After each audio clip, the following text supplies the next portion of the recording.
Hey Raz, how's it going?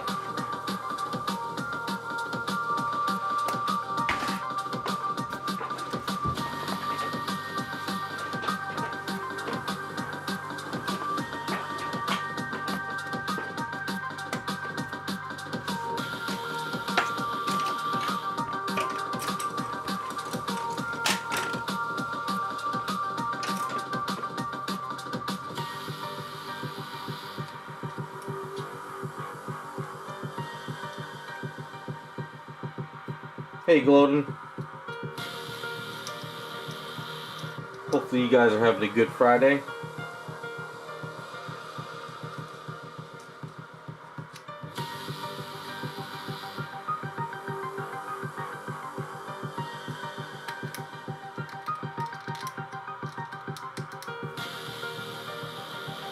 Hey Vigilante, hey Meta John. Yeah. Glad to see you guys are here.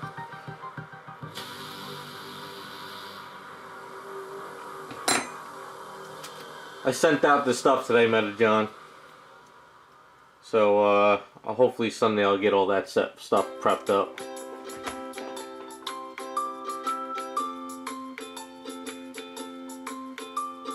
Hey Alpha.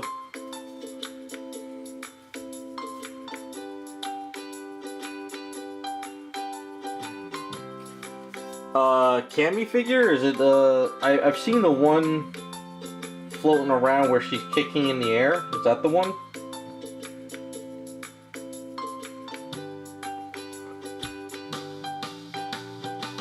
Hey, what's up, Dave?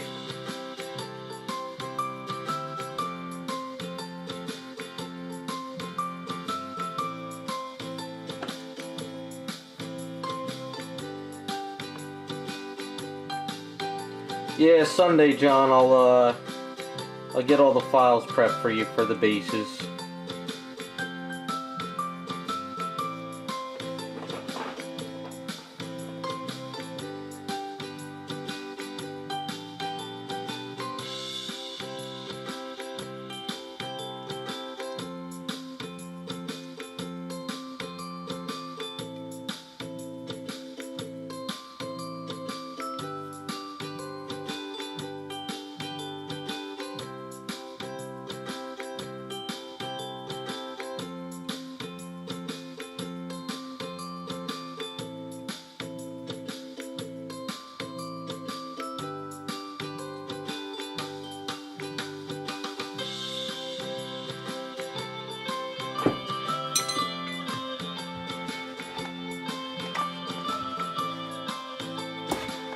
I'll have to check it out, Raz. Sounds like a good piece.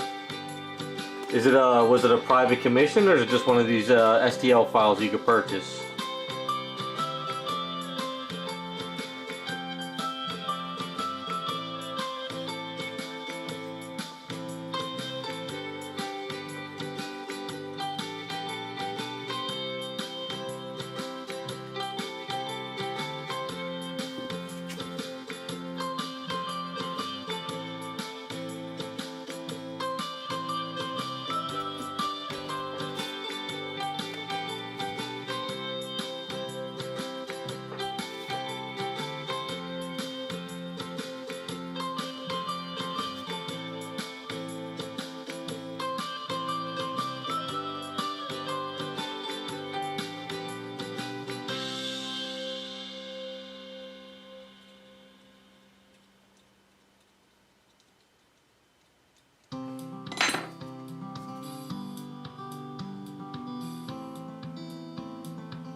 I'll have to check it out.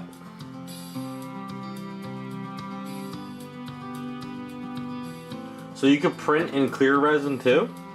I didn't know that.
Hey Sugar, no, this is just something I'm doing on the live streams that'll be up for grabs when it's all done. It was a Psylocke Scott Campbell that I turned into a Miss Marvel.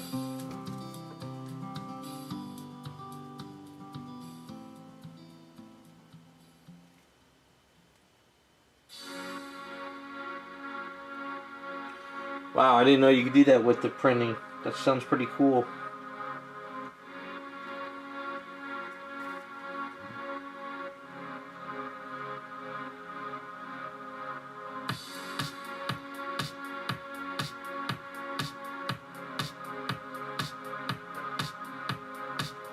I would think you would still see some lines though with unless it's a good printer, I guess.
Hey Jigsaw, yeah, we're just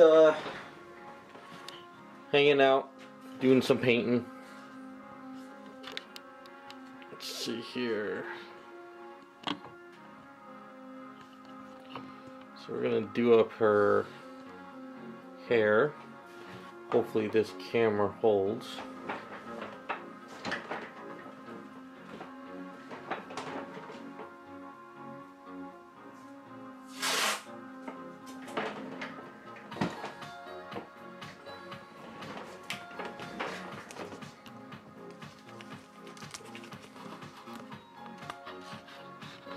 Hold on, I'm just trying to make sure the power cord doesn't pop out. There we go.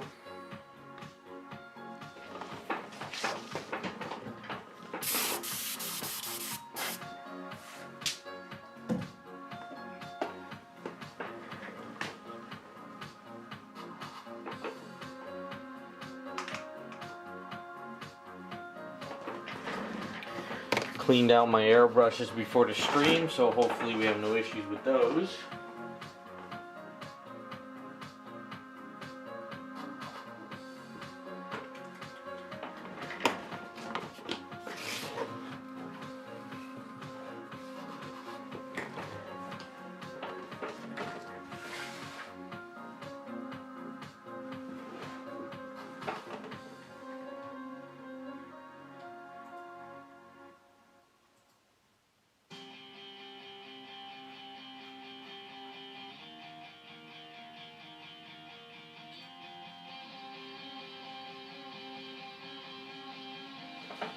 John, I just saw the email.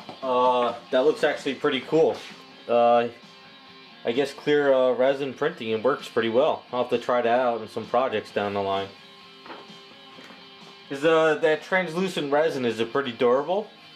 Or is it like sort of fragile like the regular resin?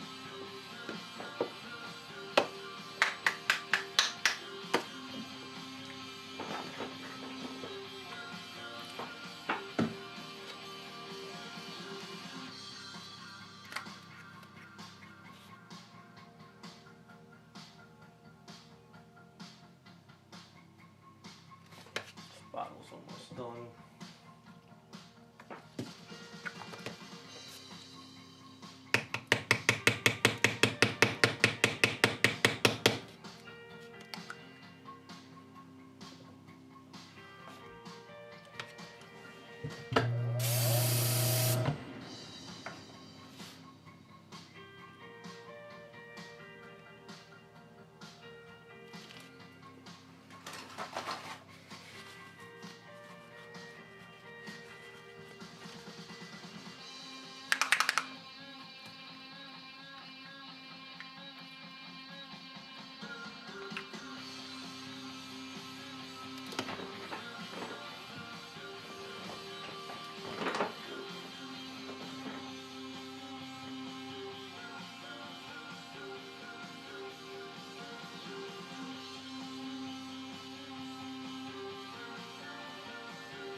Well, at least you guys are testing everything and telling me.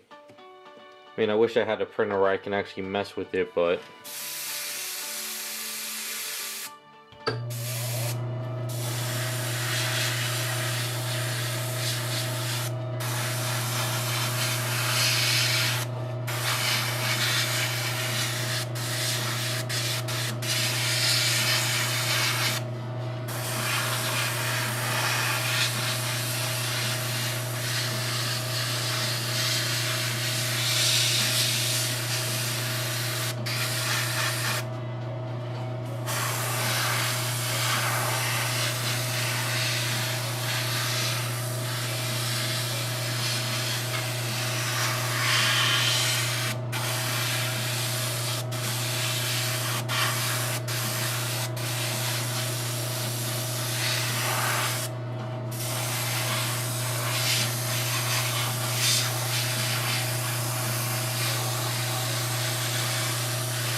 Yeah, nothing's in stock. I'm still waiting for some supplies.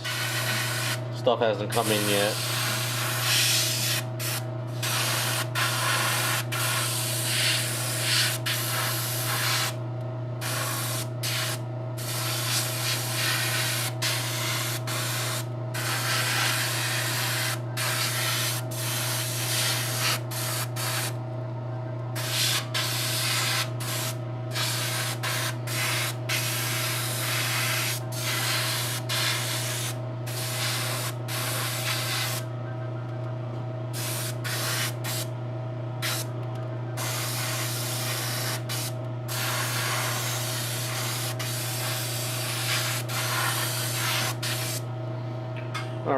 So, got a base coat on her. I like to throw some other colors like a lighter yellow in with the yellow so it's not pure bright lemon yellow.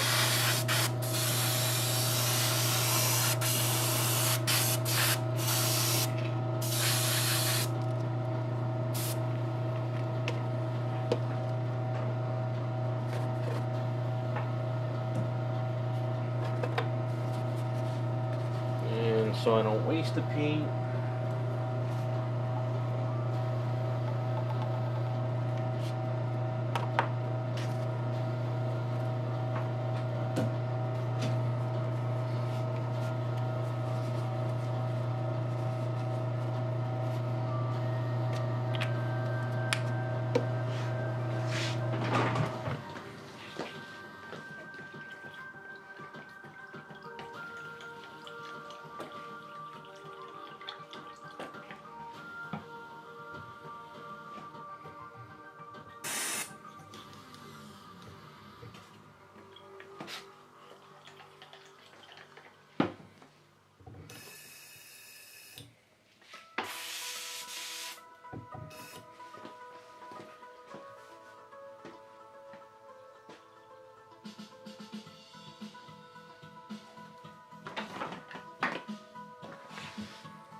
Alright, so this is some burnt sienna. Is it burnt? No, raw sienna. Wait, what is it? Raw sienna.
Hey Raccoon, same to you.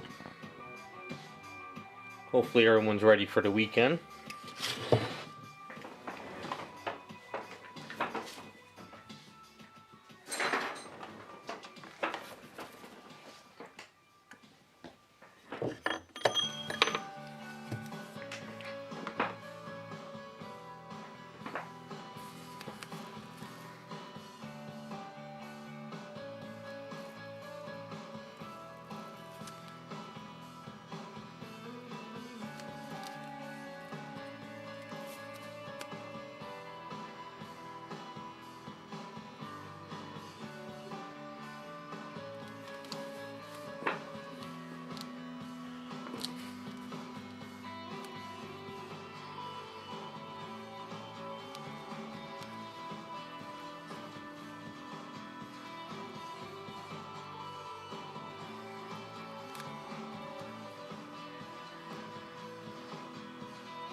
Snort with the $5 donation, my bitch. Appreciate it, man.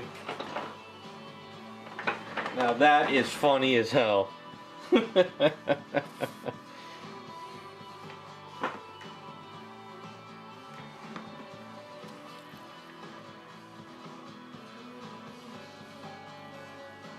So am I supposed to say that's gonna go toward bills?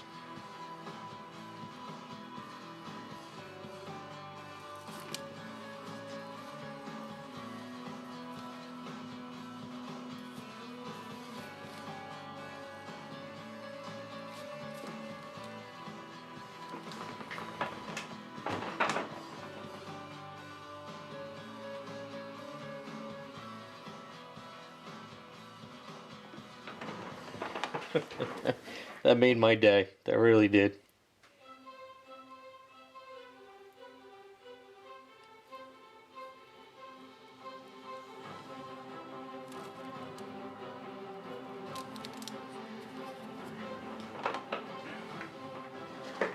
Yeah, Raccoon, you can put it in and out of the fridge as long as you want. It's not gonna hurt it.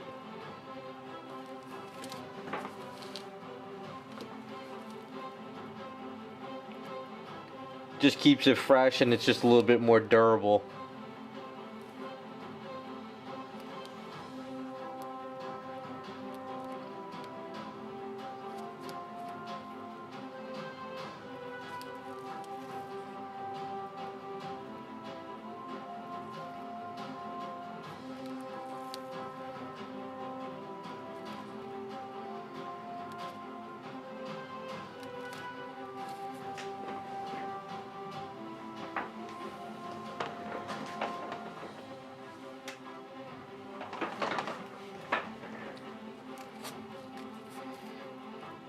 What's up, Ryu? No, man, I can't lean in and band after that.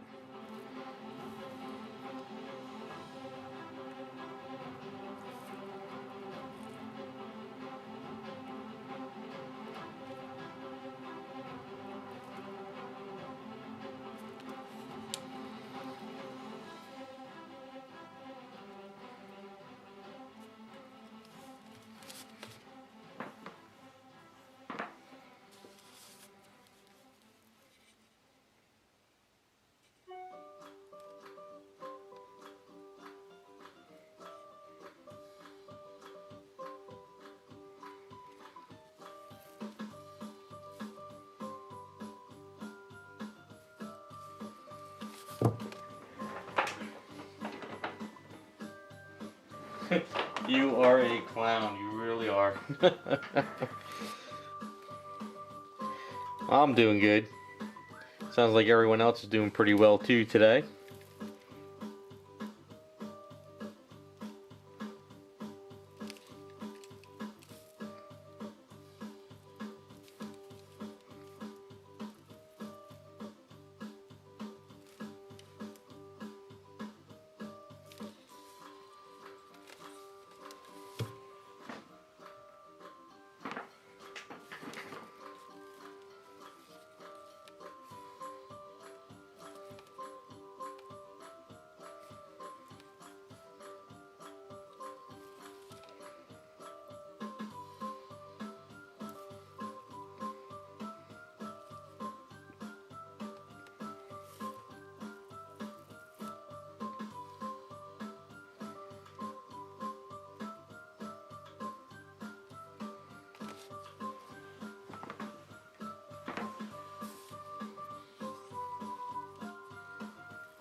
Hey Chris, how you doing? It's been a while. So all the zodiac signs you've been posting on Instagram, they look absolutely amazing.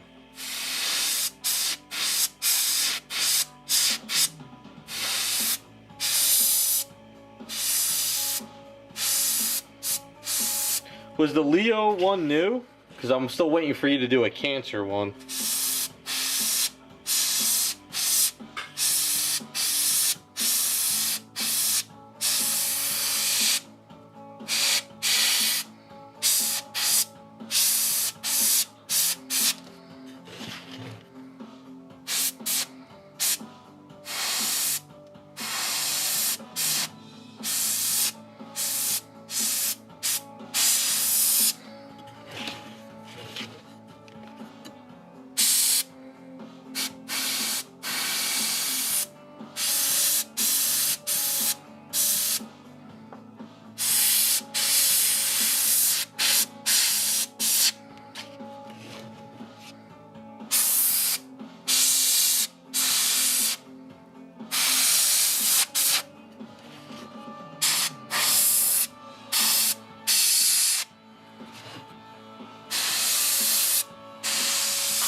Yeah, Rhea, this is Miss Marvel's head.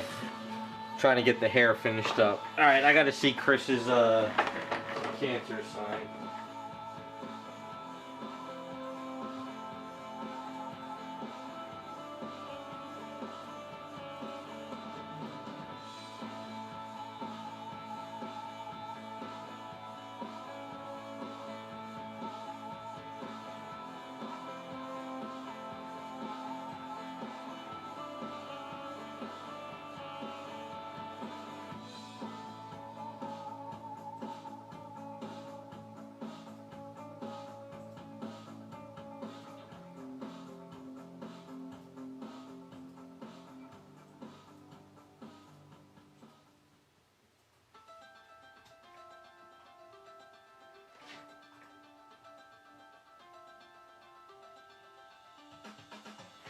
Wow, that Cancer sign looks awesome. Man, whenever you do prints on those, Chris, let me know. I want to pick them up.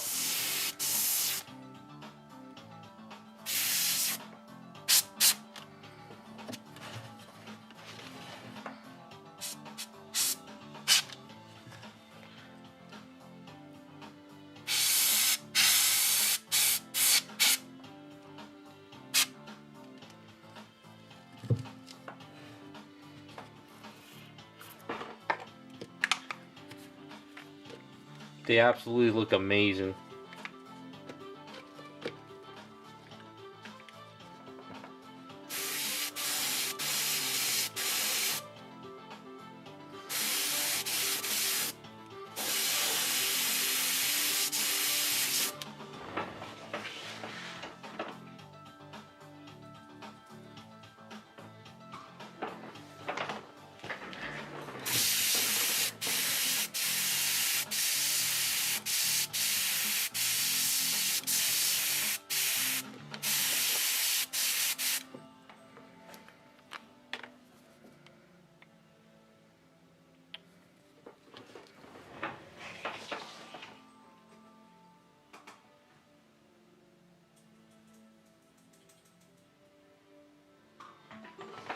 Yeah, I gotta get Cancer sign for me, and then I gotta get a Leo sign as well.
Yeah, I'm Cancer. My brother was Leo actually as well, so I wanted to get both of those from you.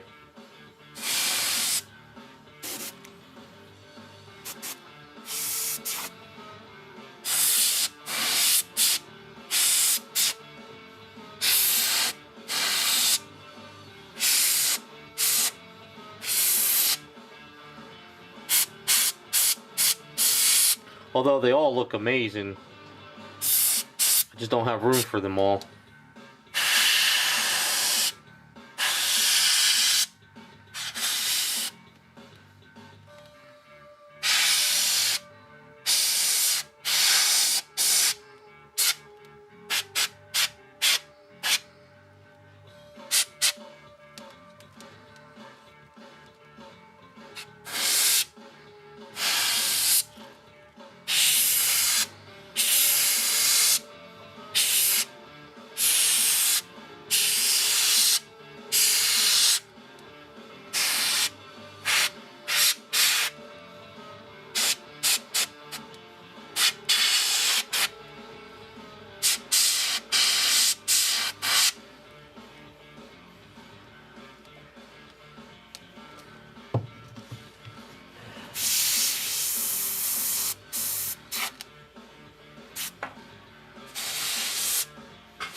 Yeah, Dave, check out her Instagram. She did a whole bunch of them. They're awesome.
Hey Chris, I forgot to ask you, did you ever finish that the girl with the, or did I get that already? Oh, I'm so lost.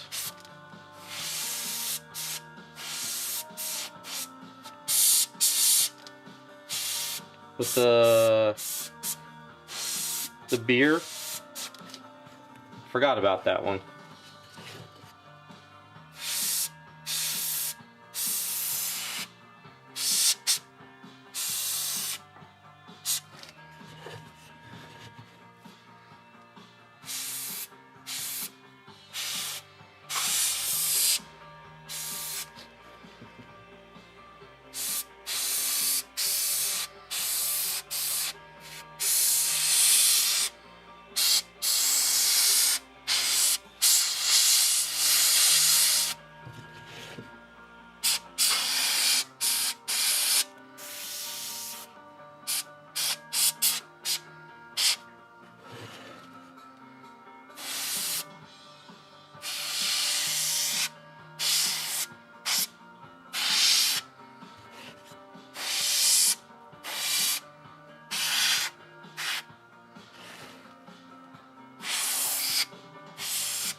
Sounds great. Can't wait to get that piece.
I got a bunch of commissions from Chris. I had her do the digital power girl. I put that on my YouTube channel. There's a video there. I got a couple prints, well not prints, sketches. Chris does it all. Watercolor, oil, acrylics, digital. got a fun pinup style.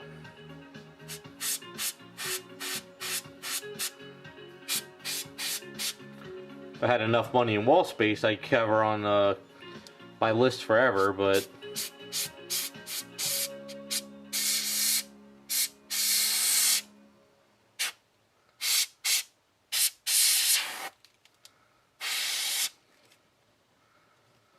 alright, I think we got a nice good dirty blonde hair for her.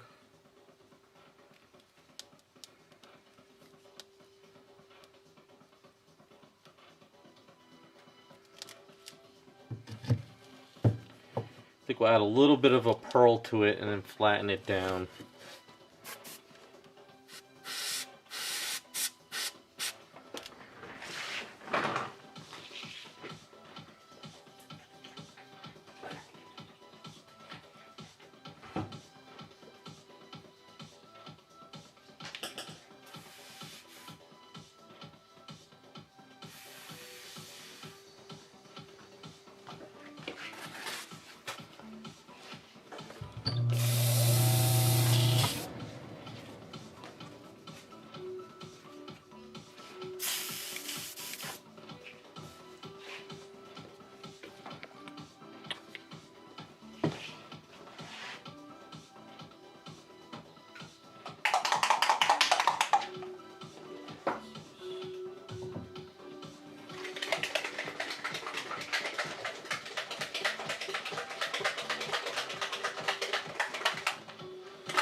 Sugar, you can use Aves on anything. Metal, PVC, plastic, you know, concrete, it doesn't matter. Aves goes everywhere.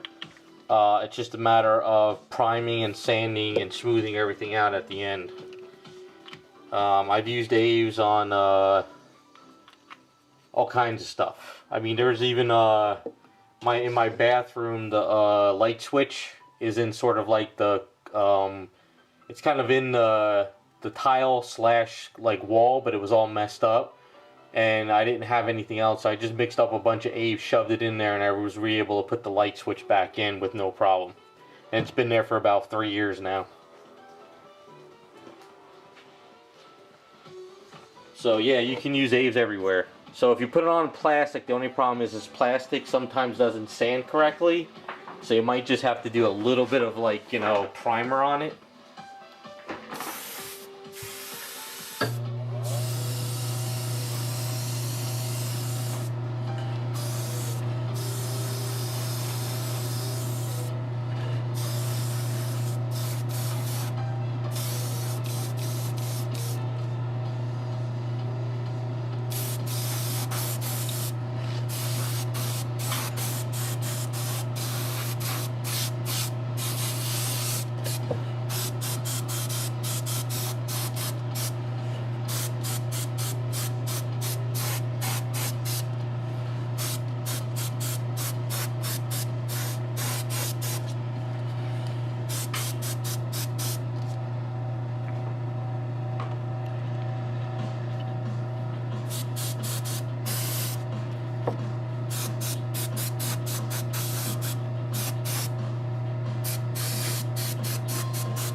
Alright, I think we'll flatten this down and then we'll mask off the outfit symbol.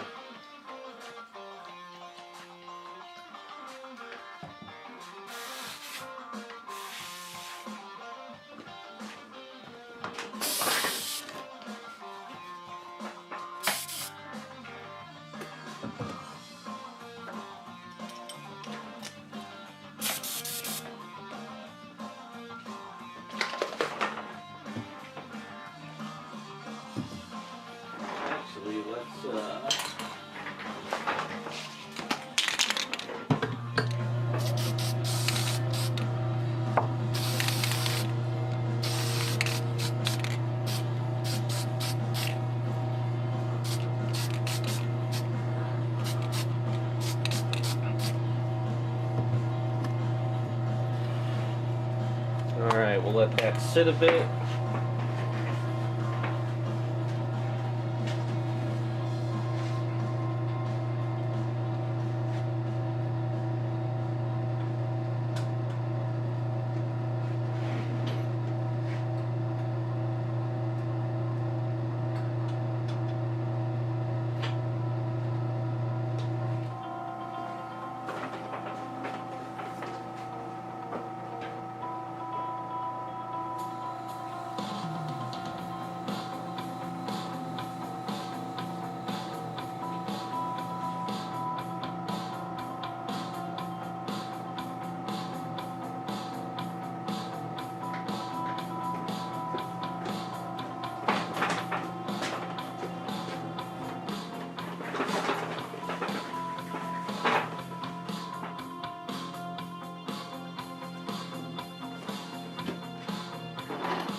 Yeah, I've been trying to work on the blonde hair a lot since I first started. So I try to add a little bit more raw siennas and browns. Because I've been looking at a lot of the hair on those posters for hair coloring. That gives me a better idea of what to do.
Yeah, I mean, if you guys really want to study hair color, any of those shampoo commercials or hair color boxes, stuff like that, they're so color corrected on those boxes that if you follow it, 3 or 4 of those colors, you get a good hair paint-up.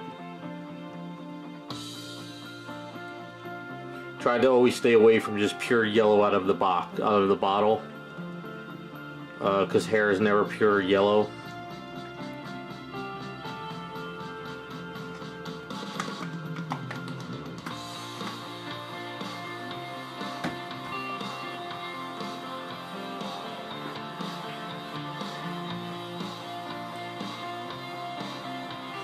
Yeah, those are they called Gants? Somebody I've done work for in the past, he sent me one of those 1/4 ones, last year, to do sort of the outfit, well, parts of the outfit like this. I never did a video on it because sometimes I just gotta get this stuff done.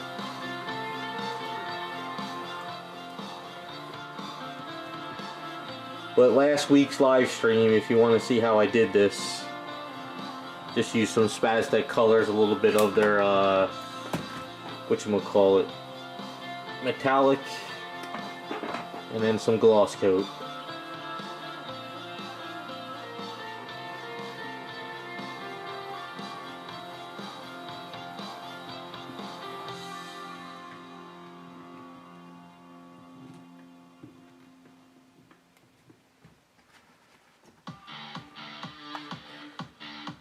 No, I tried to mix yellow out of the bottle with a raw sienna or a white or even skin tone.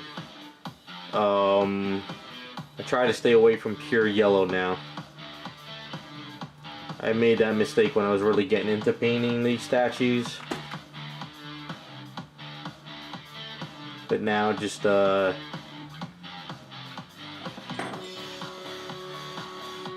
all other colors except pure yellow. Like maybe in the camera here it might actually look a little better. Because the camera over there really sucks.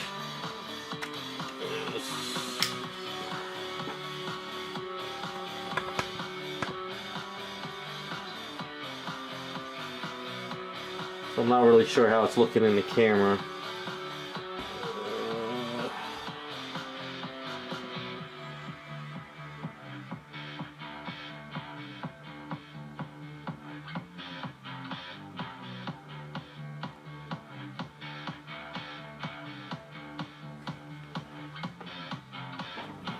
Is my camera off? I can't really tell.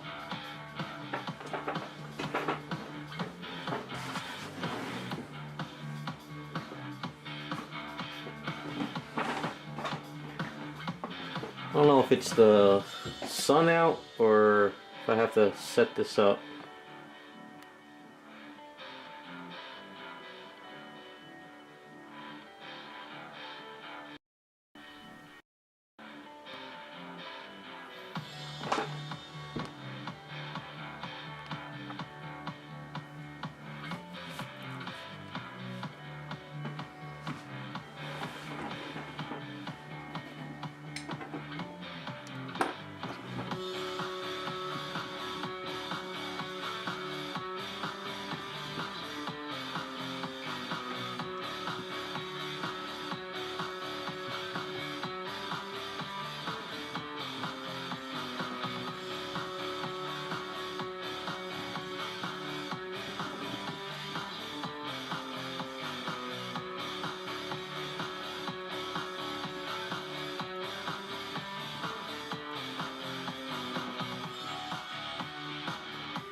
This masking is always a pain because I can't really do a trim. Trying to trim with those Alclad pale gold does not work too well. I gotta try to get this masking as good as I can get it.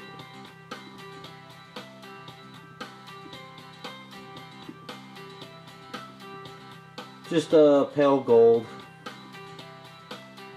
I'm not trying to make it super shiny gold.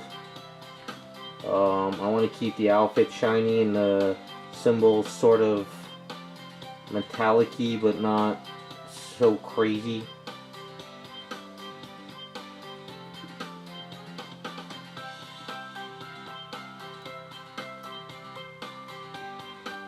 And then the belt's gonna be just a simple red sash.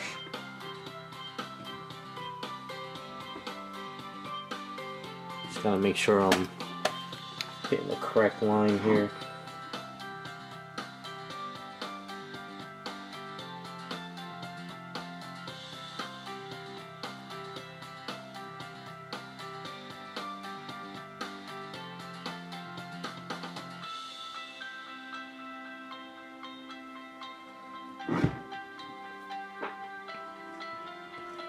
I know a lot of artists out there sort of give the whole outfit a latex shine, sort of, and then the symbol as well. But I think I'm going to go the other route with it on this one.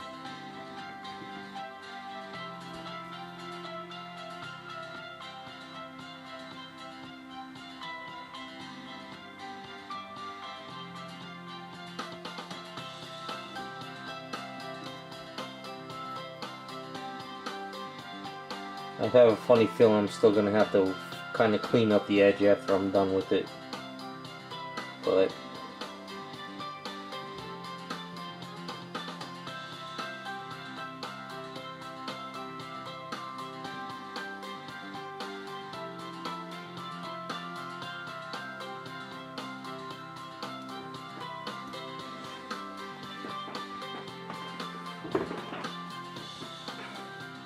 I'm just trying to break it up. Instead of making the symbol so shiny and the outfit so shiny, kind of give them a little bit of a different look to them. The pale gold is shiny, but it's not like mirror latex like it is now with the black on her.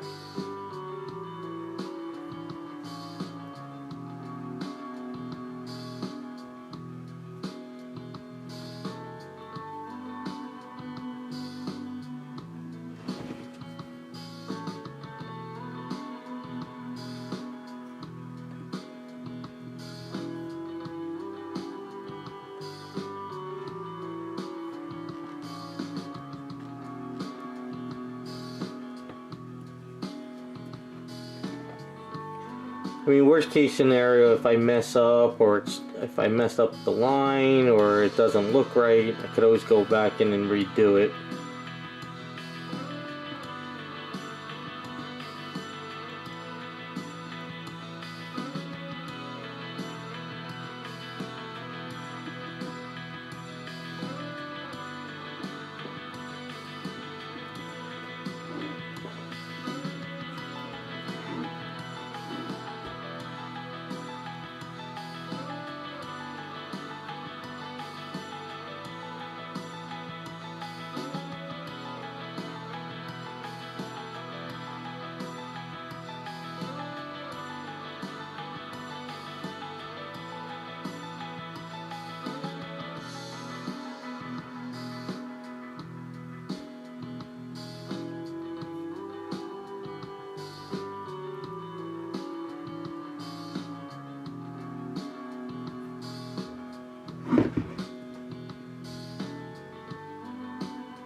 I got in some of the Spaztec paints for Iceman, and the barbecue last week, and I brought it up to my friend to show it to him.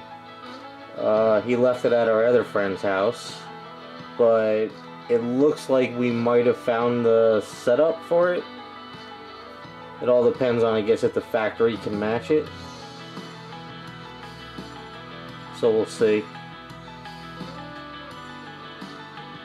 It's hard to do that, what we're trying to do, because all those interference colors on white, the more you add, the more you get a little bit of a yellowish tint.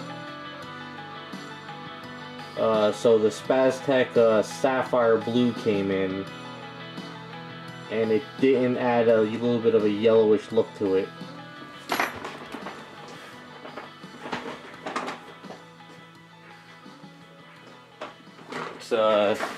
It's this stuff here, Sapphire Blue. It's really cool. It's got this really cool, like, you know, sapphire look to it. So I didn't add any crazy yellow, even though it looks like there's yellow in the bottle. It's pretty cool stuff.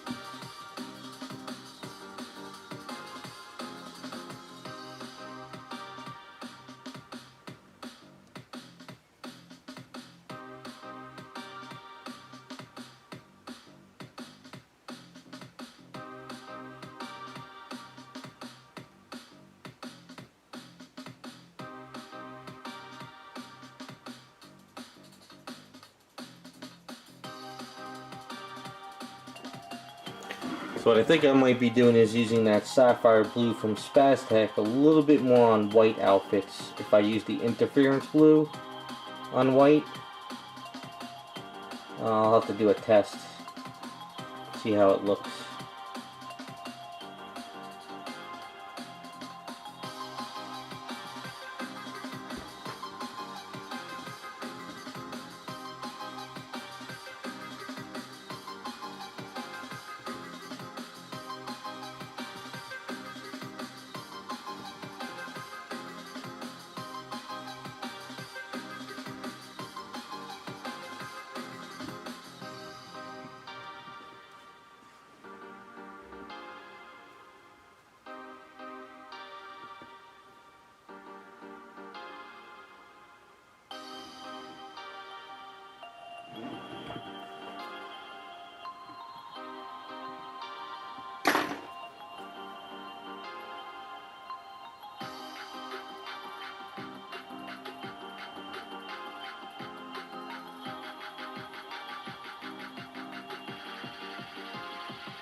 Yeah, they're not bad paints. I like, they're durable.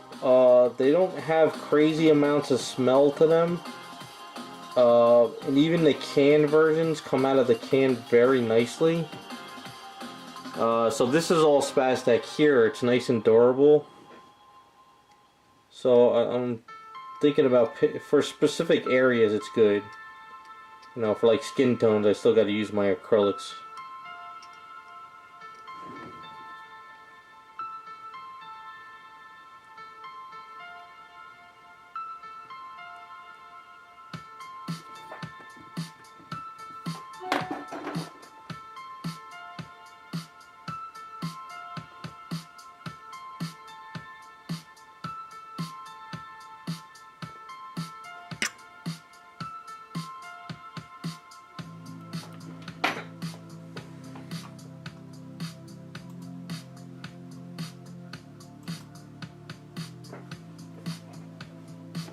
Alright, getting closer.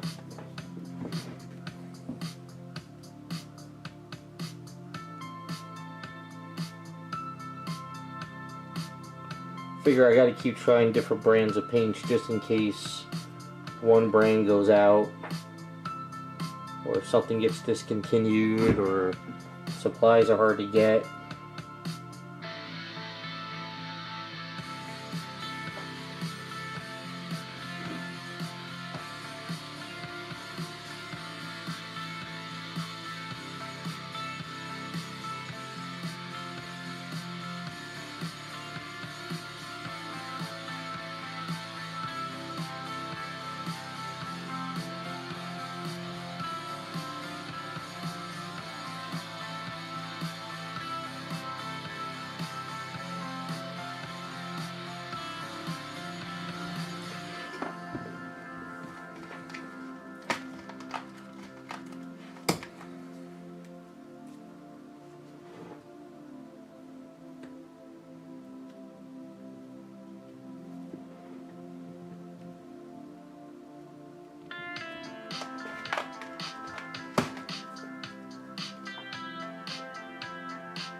What kind of tools? Anything that's hard to come by, or just like tools?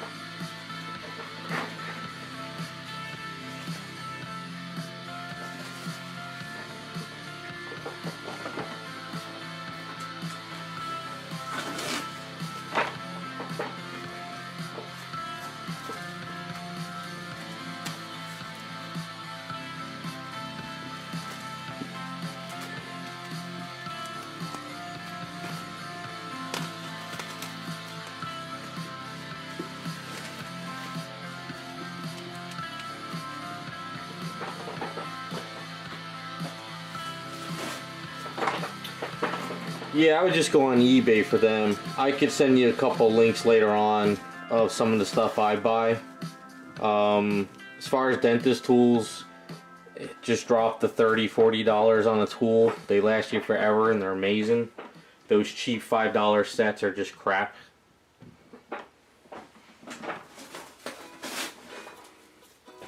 Some of the ones dentist tools I got are like $28 tools, $30 tools.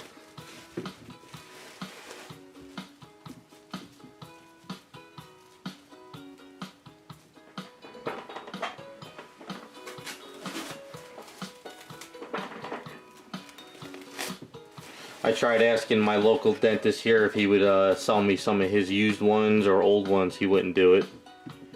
Too much of a risk, as he would say.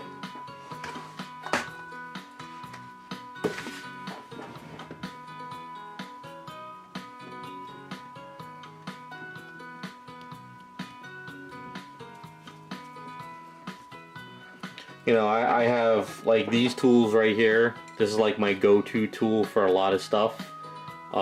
These are like, I bought these from the dentist he looked up online, and they're like $30 tools. This one's like a $40 tool. You can get ones like these in a set, which are kind of like $60 for like 3.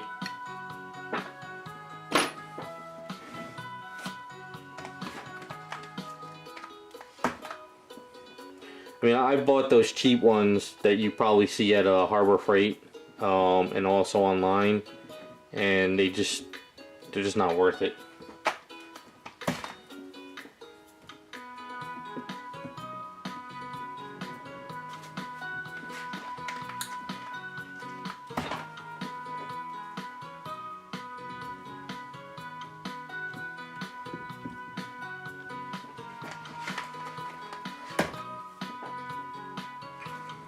Yeah, I'll send you a couple links on stuff.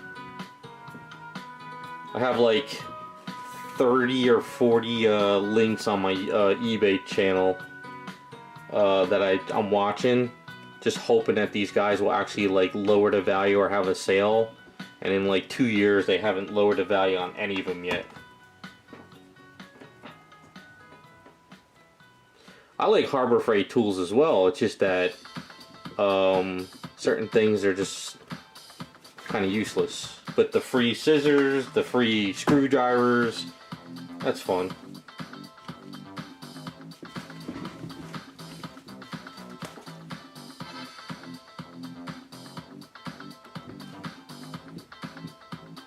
Alright. I think we're masked off enough where I can get away with not overspraying. I'm not putting silly putty on the back of her just in case. Well, actually, I mean, the saran wrap. Screw it, let's just cover everything.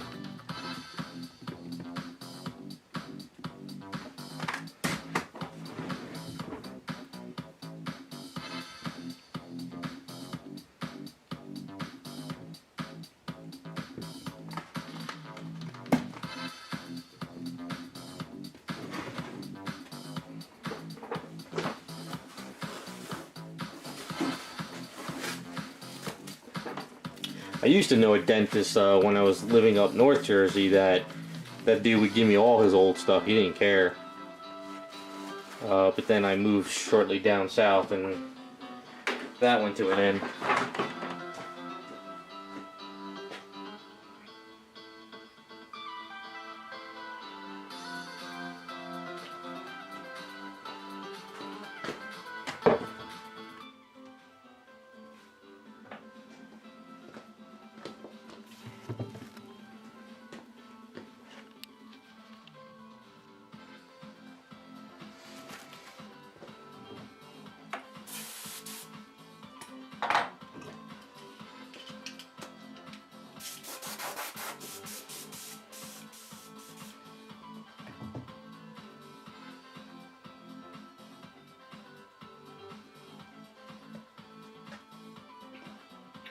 Alright, so this is Alclad Pale Gold. I love this gold. It's great for like Wonder Woman armor. But what I did is I mixed up a bottle of some of the Alclad Gold with Alclad Yellow, and I gave it a little bit more of a yellowish tint. So we'll see how this looks on her. Just make sure got everything covered.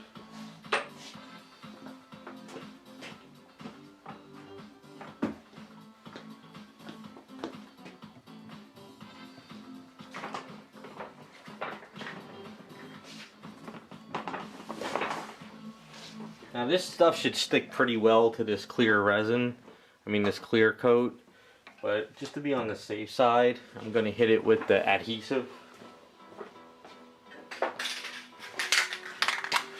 This is the adhesive promoter, so we'll just to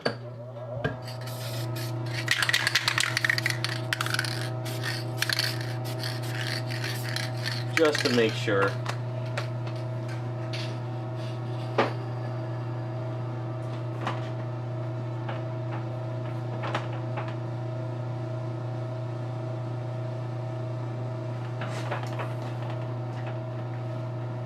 Yeah, some dentists will, in the past, gave me tools and some didn't. When I was a kid, we had this old, we're talking back in the 80s.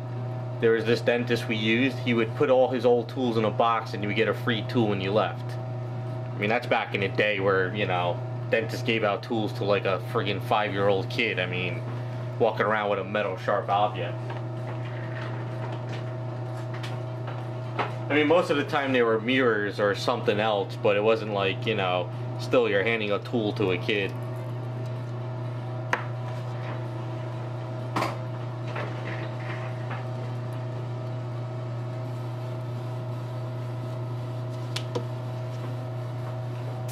Now I have a specific brush only for the Alclads and Spaztec, otherwise it would clog up my main brushes.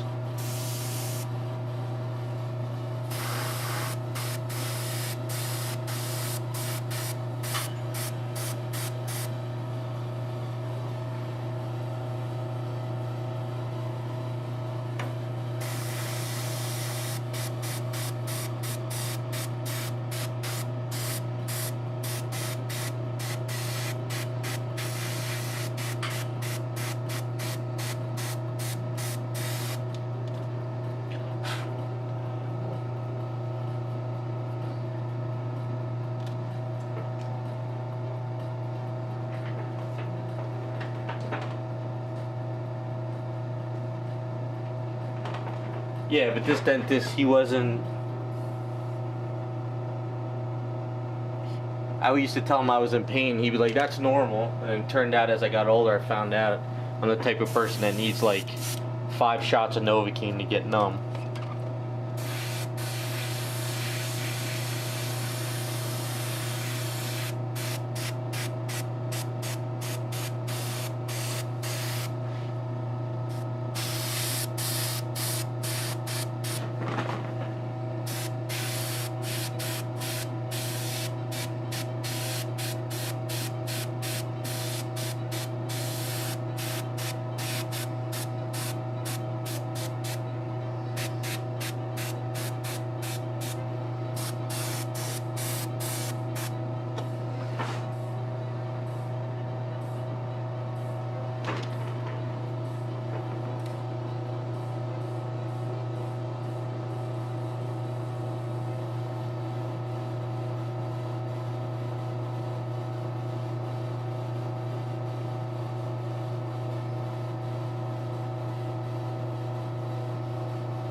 Yeah, I love this Alclad pale gold for armor now, for like Wonder Woman and stuff. So if this was going to be a Wonder Woman piece, I would actually add a little bit of a, sort of like a copper slash gunmetal to it for shading a little bit, and then like gloss coated, and it looks really cool for Wonder Woman armor.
This is why I say get yourself some dentist tools. They're made for teeth, they make life a lot easier for statues. Good angles, durable.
Alright, so I gotta do a little trim work over here. Other than that, spots over here.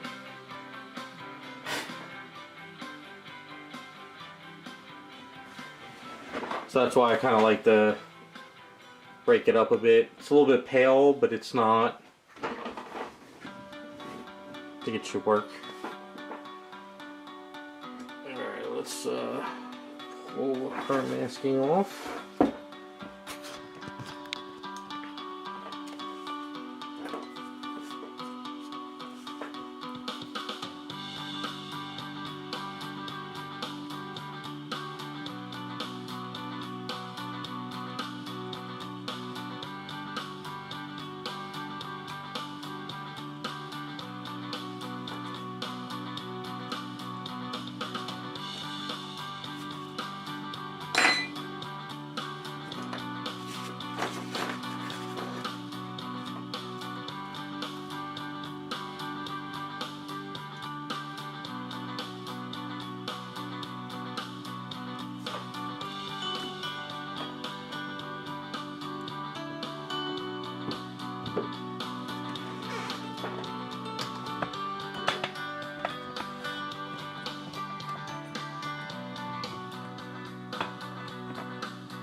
So that's where we're at so far with her.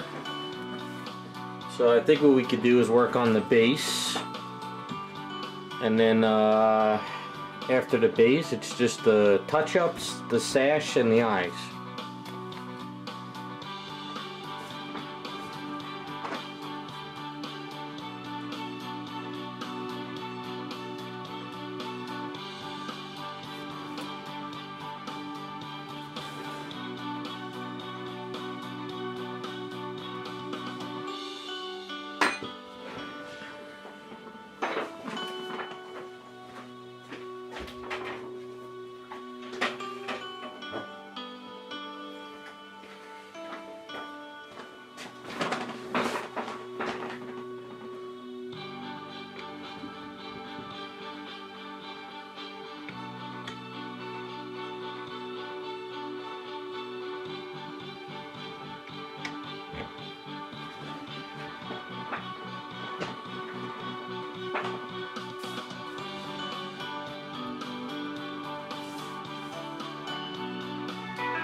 Yeah, so the hair worked out on it.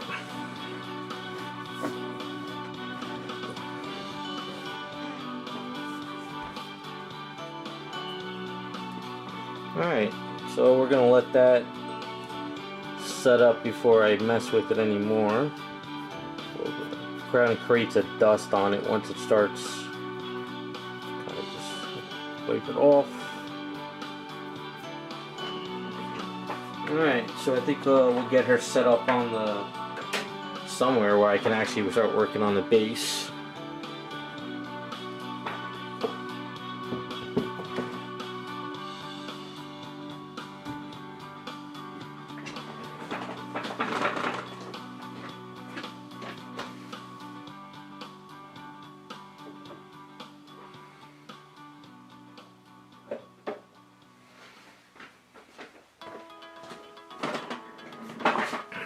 Thanks guys, appreciate it. This one was a lot of fun to work on. Alright, you know what we're gonna do? I'm gonna mix up some of my Magic Sculpt and roll it out and let it cure for a bit while I start working on the base. This way, by the time I'm ready to work on Daphne Skirt a little bit, it should be just a little bit tougher to get on. So let's grab some.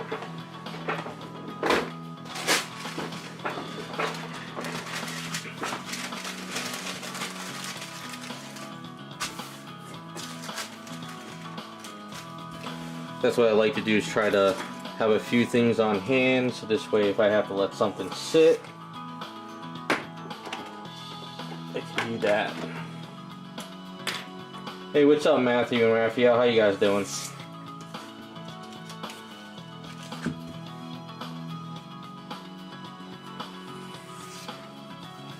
Yeah, I think by next stream, she should be done. I think if I do the outfit today, I mean the base today, next week we could put on the eyes, and then we can glue in the pieces on her hands, and do the sash. And she should be all finished up.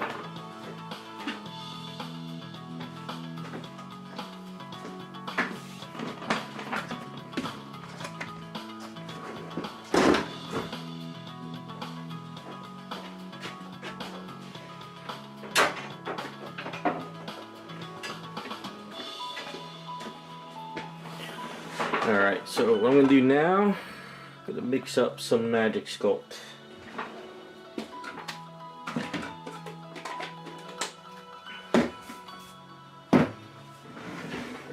For a second. So while I'm painting the base, for Daphne, I figure we can at least get the bottom part of the skirt on today. And then once this bottom part is on, we can actually start working our way up. So I sanded down her neck. So I got the neck all kind of cleaned up a little bit.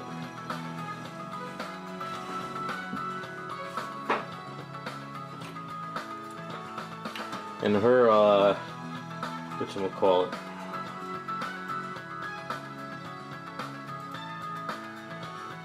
So you figure, like I said last time, her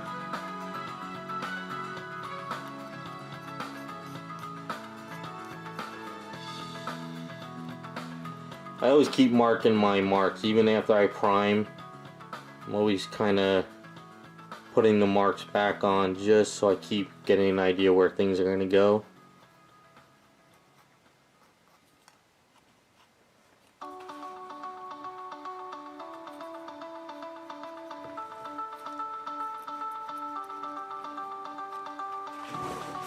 Figure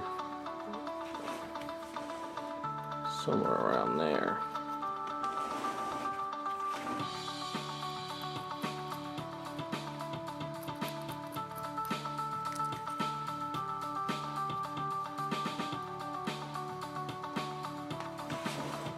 Something like that.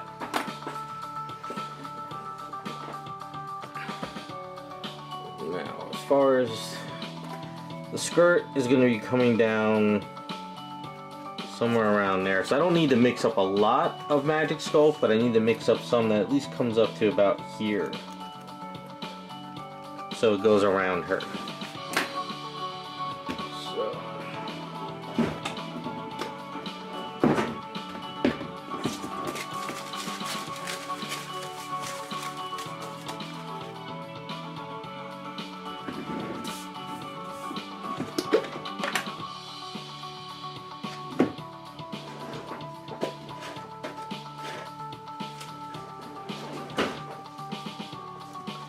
Must be the time of the day. Are you guys getting a blue tint in the camera?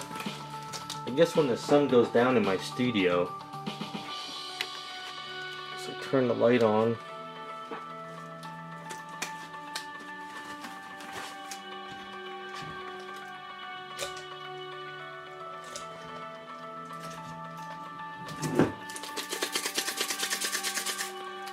Alright, so that's one part. So that should be enough for... So I think if we make an equal amount of that.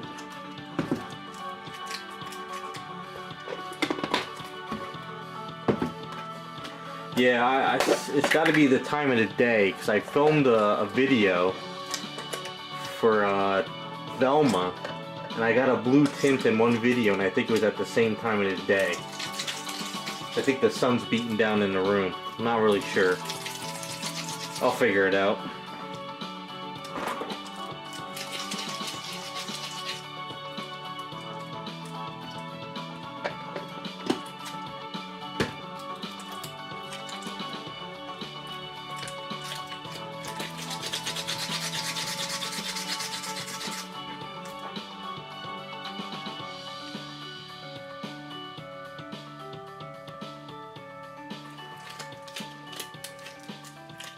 Was it looking blue all stream? If it was, maybe I got a setting I hit by accident.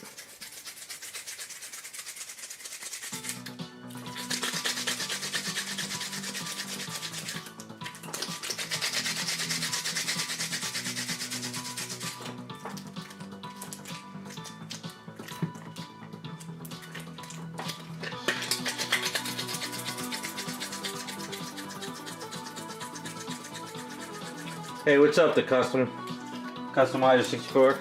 Doing well. Yeah, I don't know. I think it's the time of the day.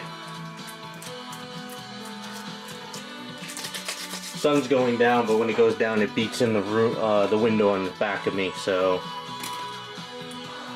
could be playing with the LED lights in the studio.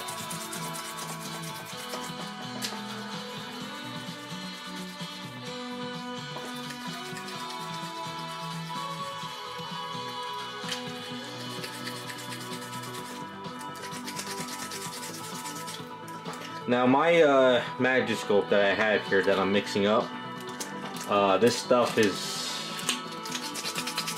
starting to get tougher and tougher now. So I think I've had it too long. It's not that it's bad, it's just that it just takes more, like, just to mix it.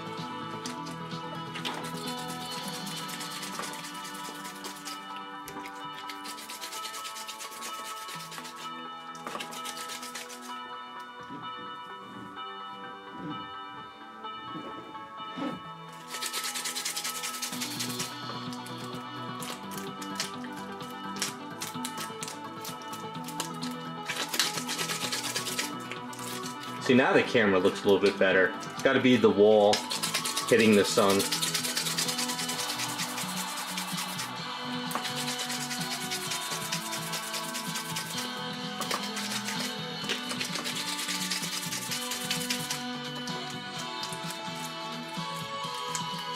Okay, so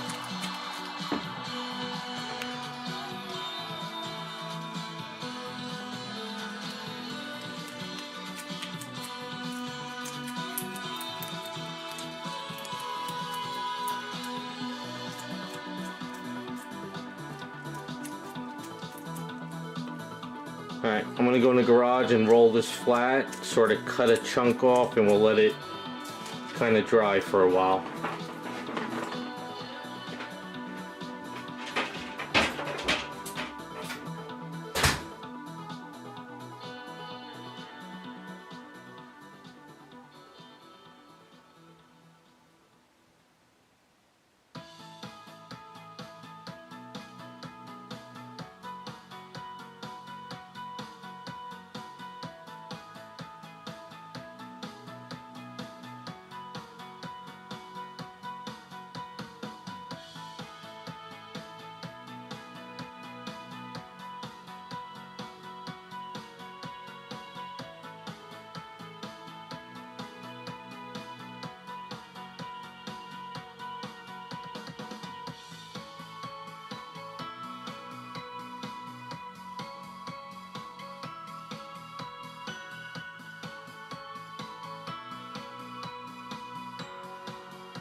Alright, so you can see I rolled it out and I cut off 2 pieces of it, so at least one flat part should be good.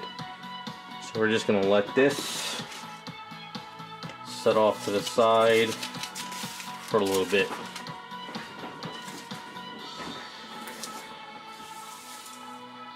I'm going to wash my hands and we're going to start painting up her base.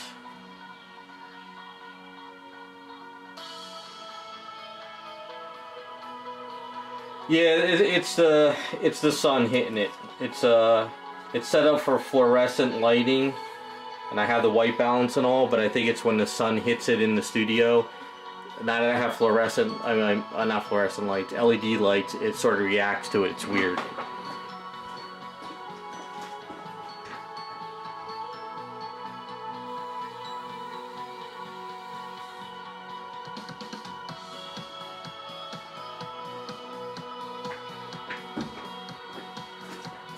I think I just need better blinds. Alright, let's get this body of Miss Marvel on somewhere safe.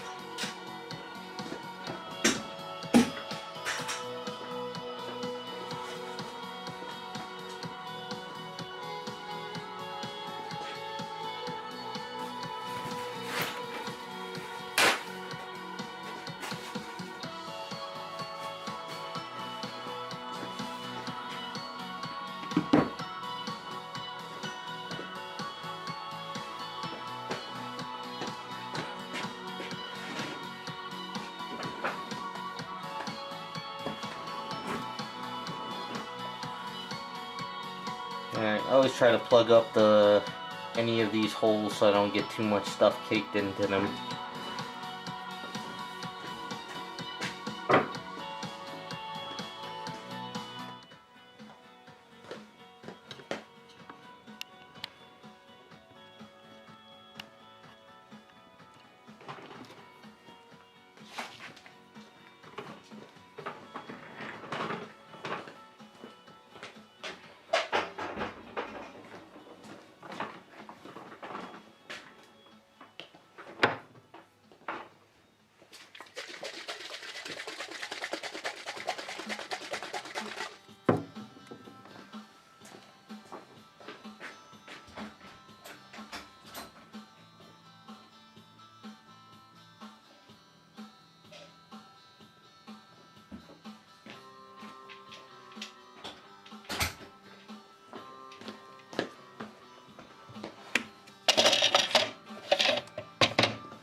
Alright, so this is my bottle of just old paints I mix together all the time.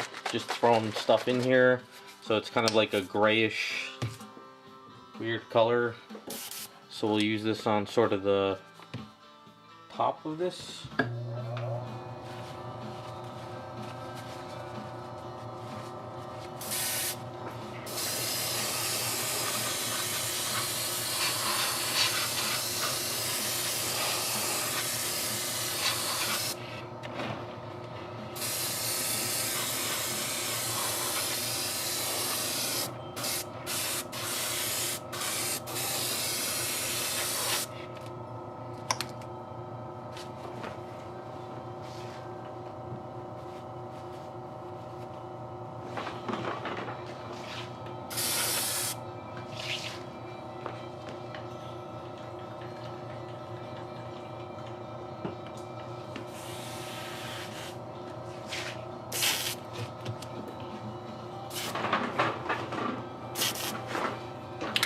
This is burnt sienna.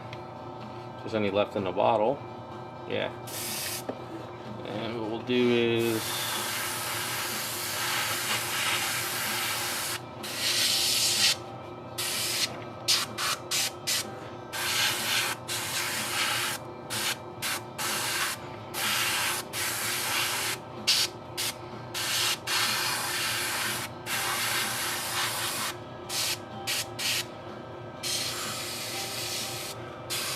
I don't care about any overspray. Just keep tweaking it as we go.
Alright, and we'll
my trusty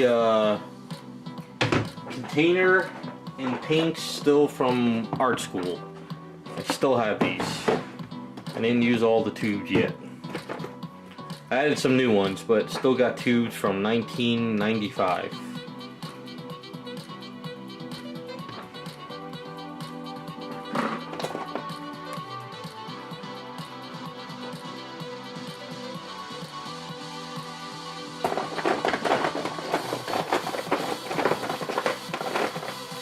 I wonder if some of them are actually still good.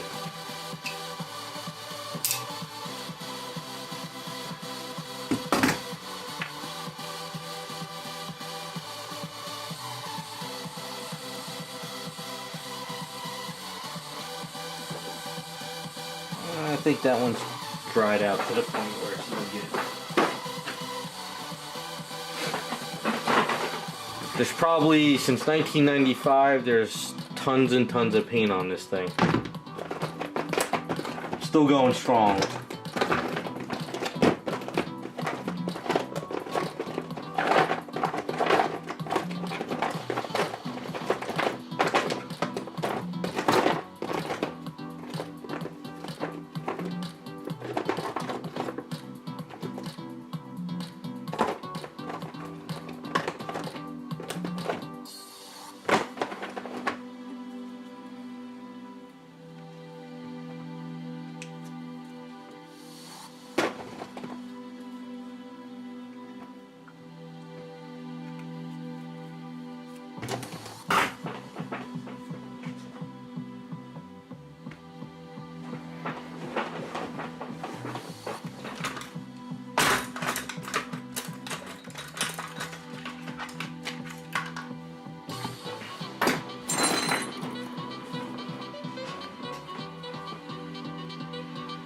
Hey Chip, no, this is for the Miss Marvel custom I'm working on.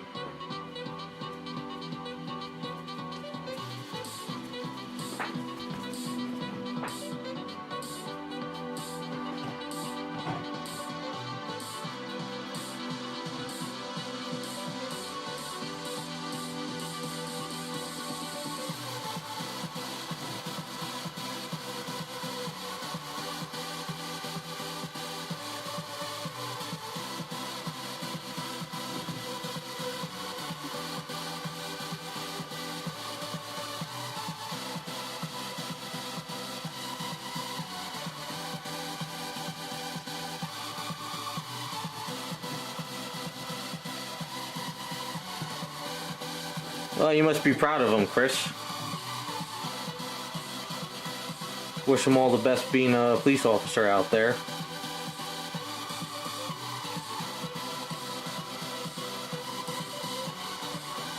Although I wish the 90s would come back.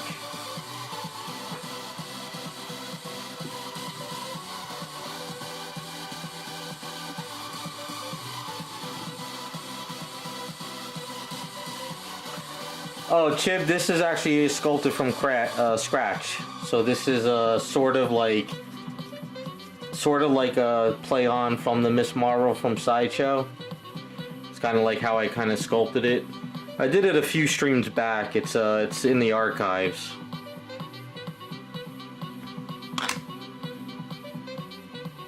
So the idea was it's just a circle base I made up, and then I sculpted all these rocks on it. So it's kind of like the Power Girl base in a sense.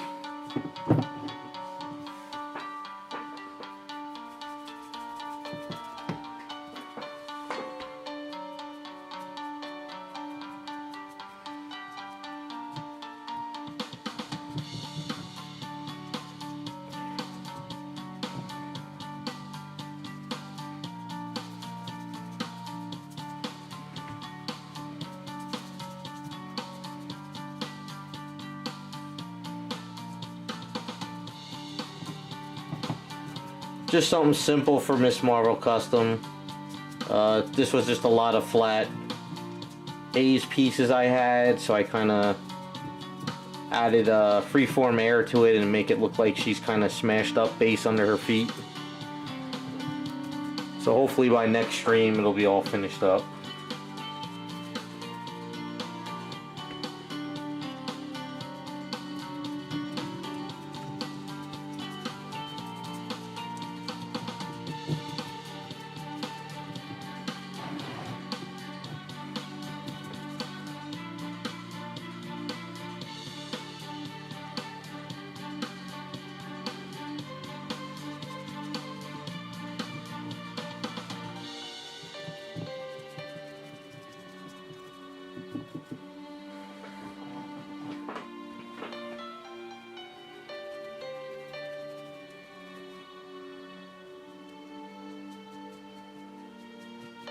What I usually do for this stuff is I kind of just do some dry brushing, then I hit it with some transparencies from the airbrush, a little bit more dry brushing. So I want to try to keep it a little bit more browns than grays, just so it separates from her black latex shoes.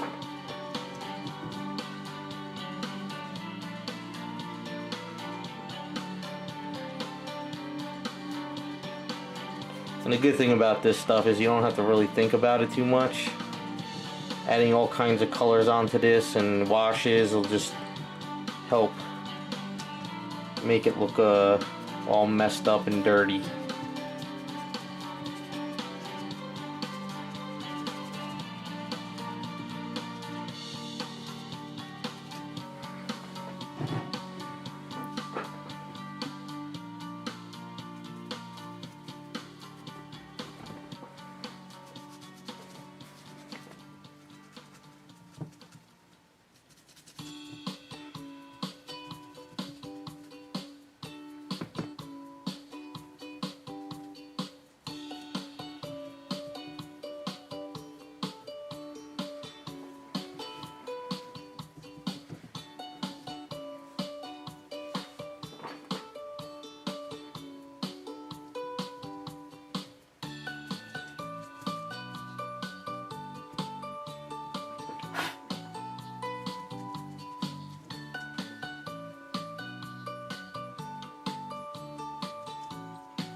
I'm always a fan of simple bases. I don't mind if the base tells a story, but I like simple bases for characters. Only because I don't have room for crazy bases.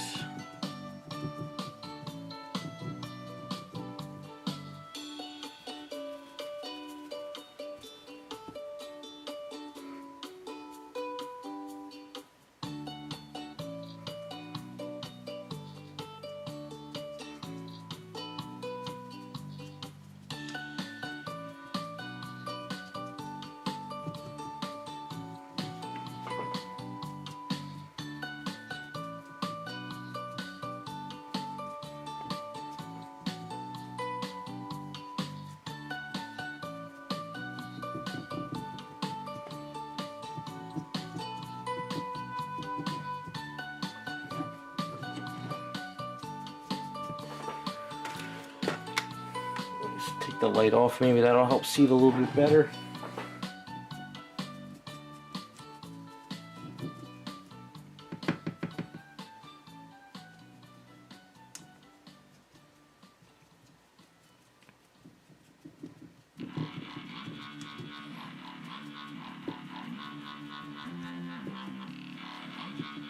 If you ever try dry brushing like this, you don't have to do pure white highlight. You can mix it in with some other colors like the brown and this one and get a different type of a dry brush instead of just pure white on it.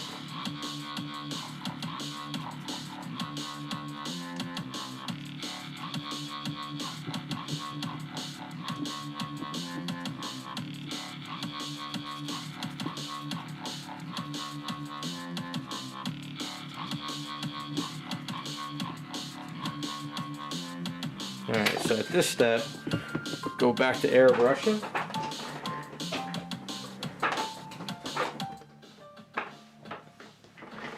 Alright.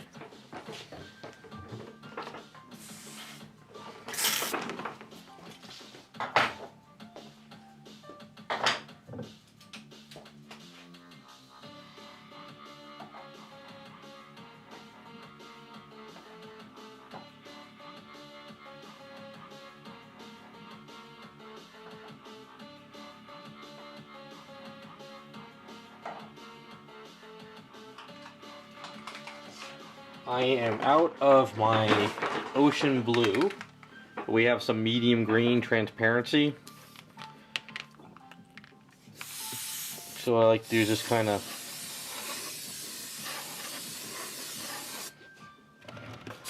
not even think about it. We got some Payne's gray, which is actually like a blackish blue transparency.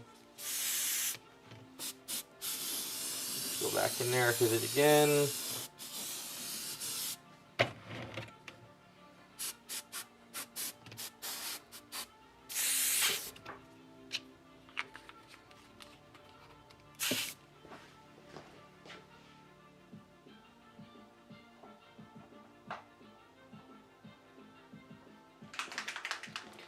Some transparency leather tan. So what I like to do with this one, sort of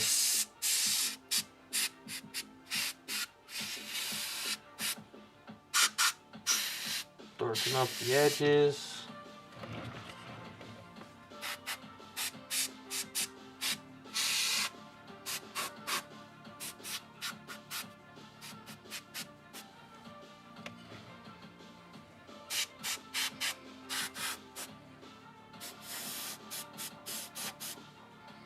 So you figure if that part's in there more, so hit those areas.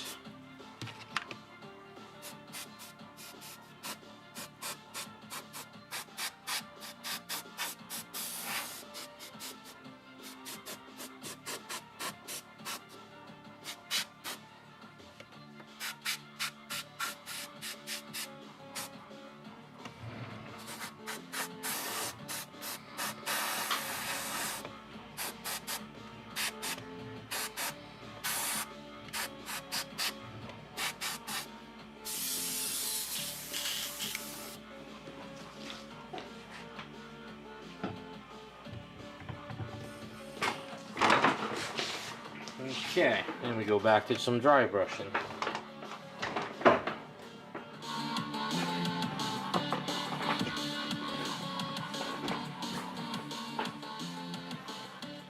Yeah, it's just about, don't overthink it, but don't try and just add like white and black, you know, just add other colors into it and then go back in and dry brush again.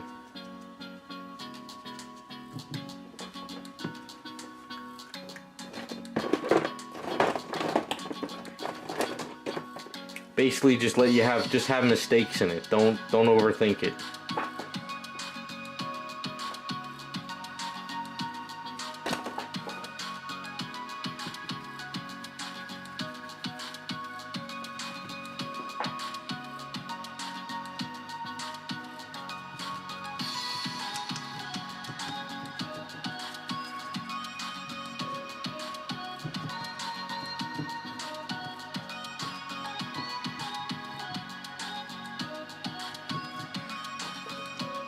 One of my professors in art school, he was I learned more from him in one semester than I did from any of the other guys. He was an elective guy, and he just says mistakes will probably make it look better than trying to force it.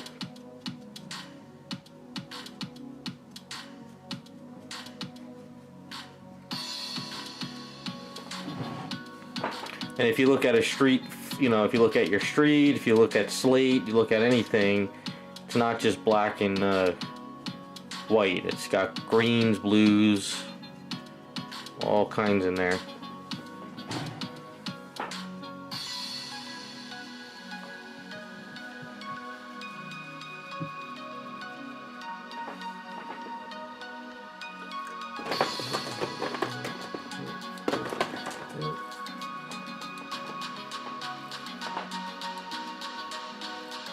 Yeah, that too. Happy accidents.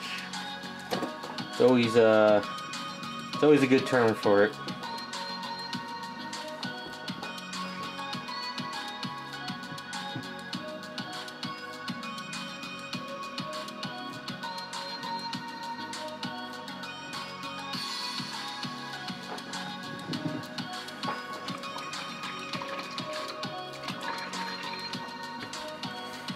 Now some people like to do washes, you know, some people will just do like a solid color and they'll keep washing over and over and over it. I like washes, but I'm not really a fan of them if there's not a lot of detail, because I didn't really sculpt these things to have a lot of detail. So dry brushing actually makes it easier, because you can kind of just, as you saw, create a texture.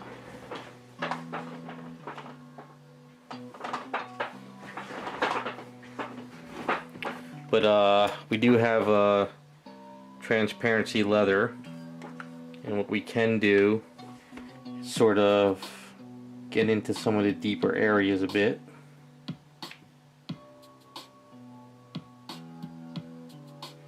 And you can kind of water it down.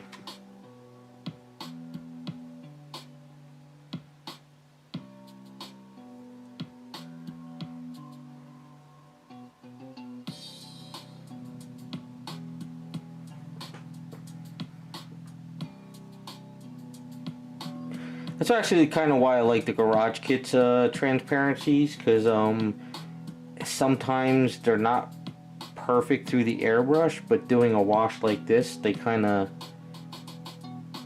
work out pretty well.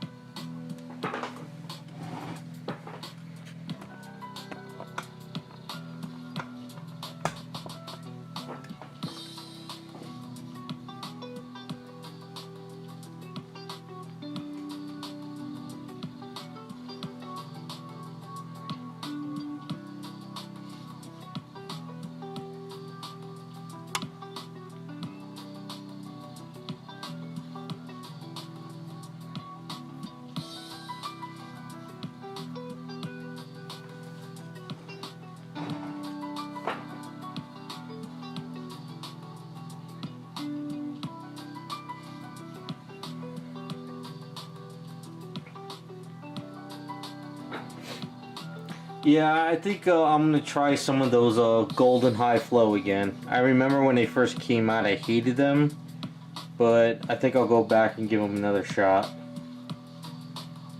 Only because, like I said, I'm getting worried that sometimes companies are discontinuing stuff or just going away.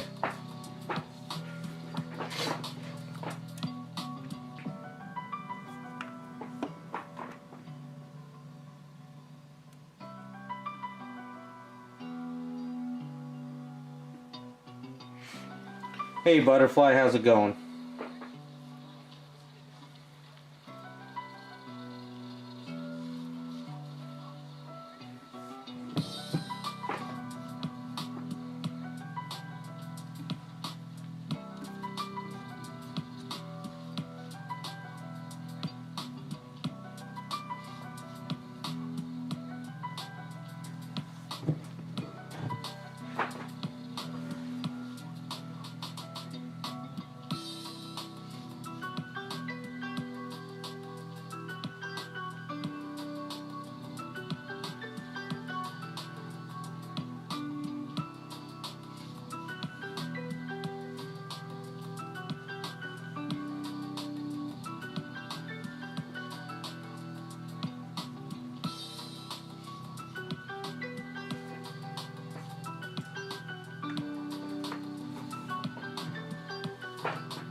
So what I'm trying to do is kind of really darken in some of these other areas in here so it just separates a little bit more.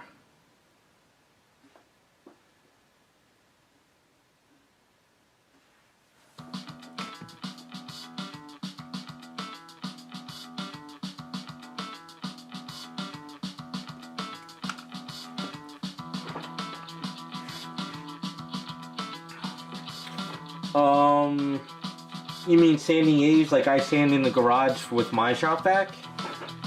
I've done it in a few videos. Yeah. It's like anything you sand. If you're not sanding in front of the shop vac opening and dust is going everywhere, then it's not going to do anything. I also did in one of my videos where I got a Home Depot bucket and I dremelled a hole at the bottom and I hooked the shop vac at the bottom and I sand over the Home Depot bucket. But I still get dust it helps with taking the dust down, but it doesn't completely get rid of it if you sand stuff like I do all the time.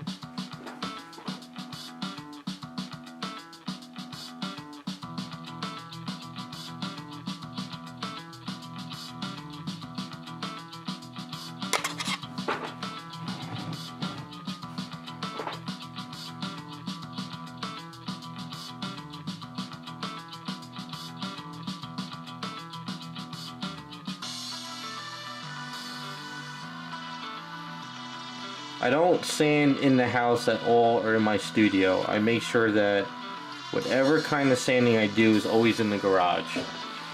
I just don't want the dust going through the house. Even baby powder, I do that in the garage when I roll out my eaves.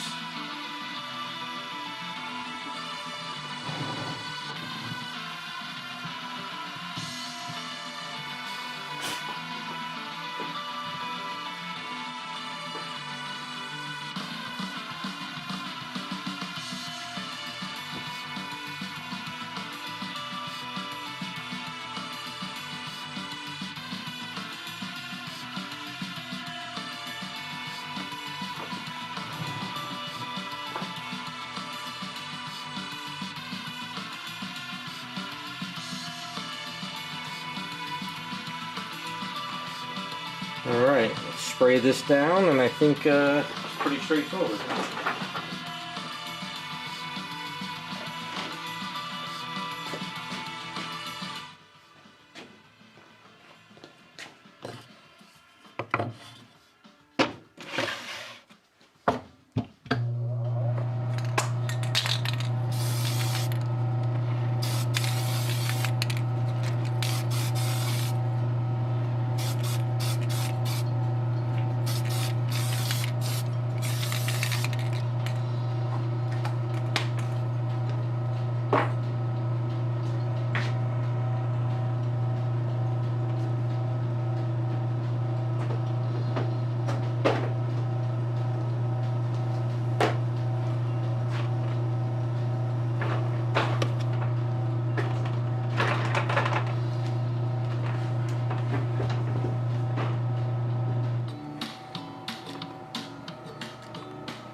Alright, so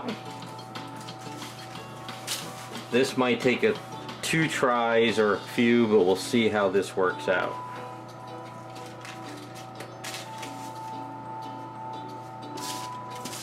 If I accidentally move away from the camera while doing this, I apologize, because sometimes these get tricky.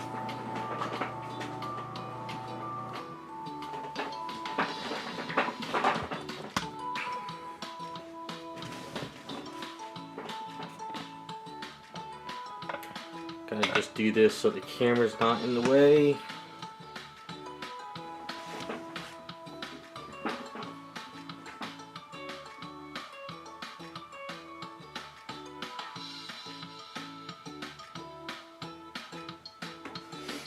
Yeah, I would most of my videos, I forgot what video it was. It's an older video. But yeah, Home Depot bucket. If you put a thing on the side, you can use that for sanding. But I have a vice grip in my garage that I put the hose on the vice grip, and you can see me chop up stuff. Even the Velma video, part 1, you could see me when I'm chopping up the leg on the Black Canary. It's the hose is on the vice grip, and it's just taking in all the dust. I guess that's the thing off the top of my head for the biggest one.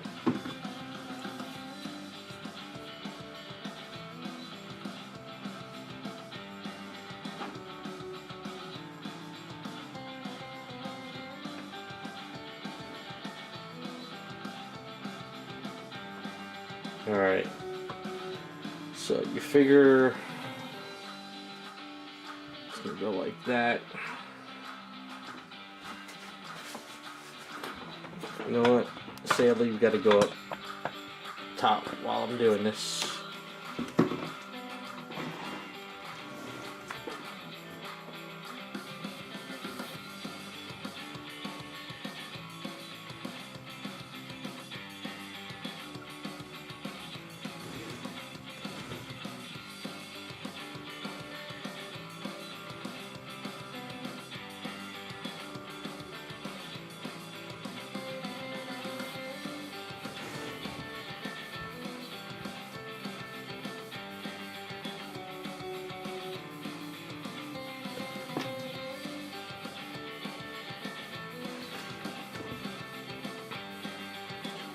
So normally when I do a skirt like this, we're going to get this on and let sit for the night, because there's no sense in trying to rush it.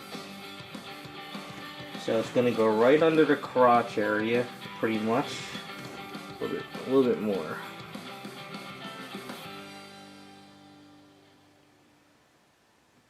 Like I said, she's showing chest. Velma's showing booty.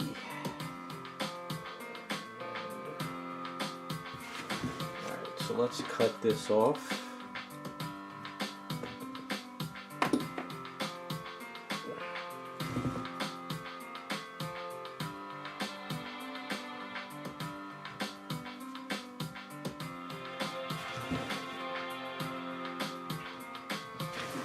Alright, let me get down for you guys. Alright. Alright. So this is what I'm thinking, like right about there. So that's sort of right under the booty. Just right under there. And right under there. It's kind of where I'm thinking it'll go.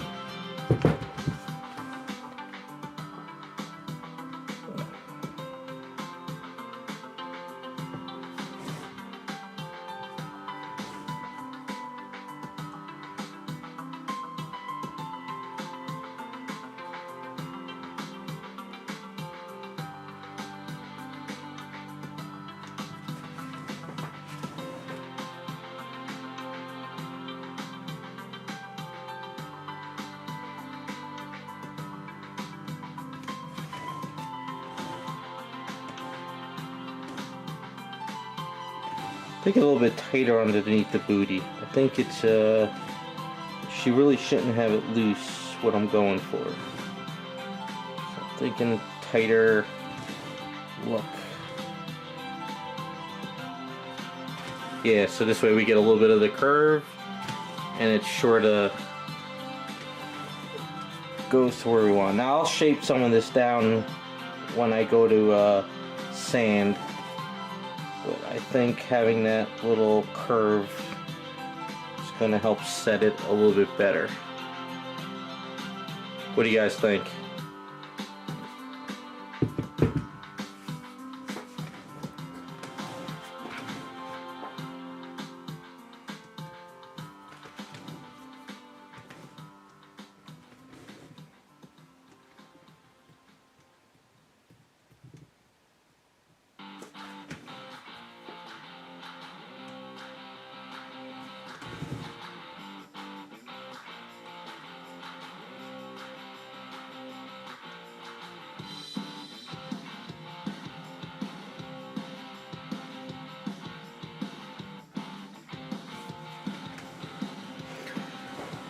So it'll be tight, come up, and then come up this way, sort of, because that's how women sort of have that little thing with a skirt.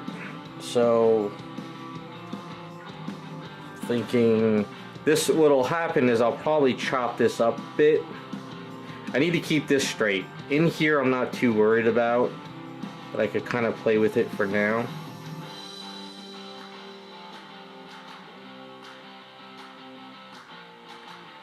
And that's why I like using Magic Scope, because once this is done, it'll be nice and durable. kind of keep that tight like so. Let's get my brush.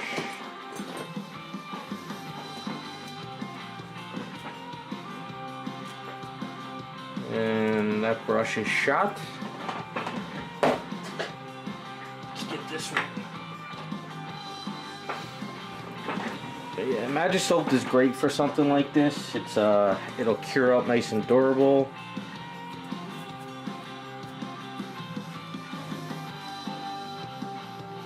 You know, I'll go in there and shape this a bit.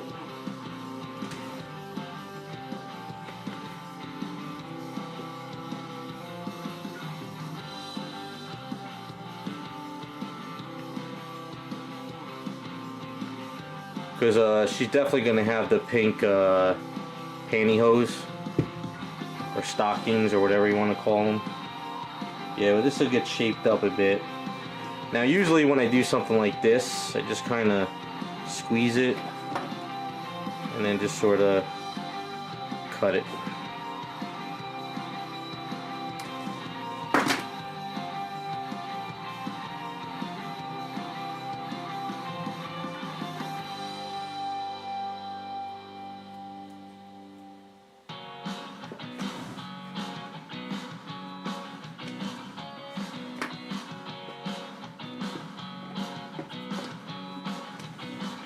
I want to add wrinkles, like, you know, stretch wrinkles in here, but you got to get this part done first. So it's short, but it's not too short, you know, because what was it, that one picture? This one?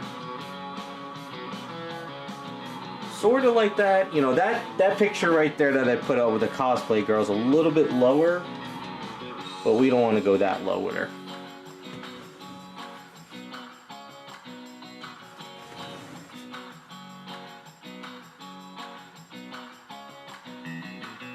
Yeah, so if I try to mess with this in here now, it'll screw all this up. We don't want to do that. We want to just make sure that this is sort of straight.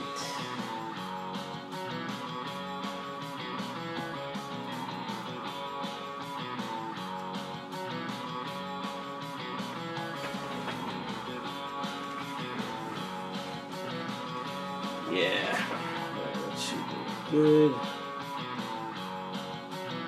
So I'll have to, see, this is pretty thick here, so I'll have to shape this up a bit because it's just too thick, but I'd rather go thick and shave it down than too thin and snap on me. So if you ever go do a skirt like this or something, don't be afraid to do it thicker and then shave it down.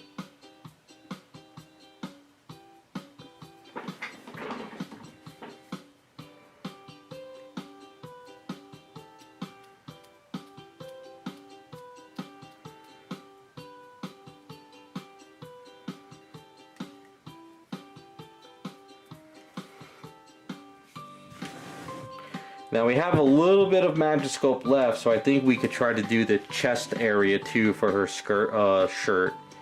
So we might as well. Yeah, see, like, I'd rather have my clipping of the Magiscope over here on the leg to fix than to have it messed up over in here. So like you see, if you're not careful with Magiscope, it could start splitting on you. So you don't want to press your luck.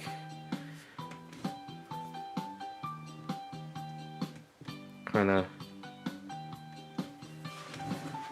Yeah, see, this is really thick here, but that's fine. We'll shave it all down, because what I'll do is I'll sort of blend this into these wrinkles over here. So this way it kind of just blends in.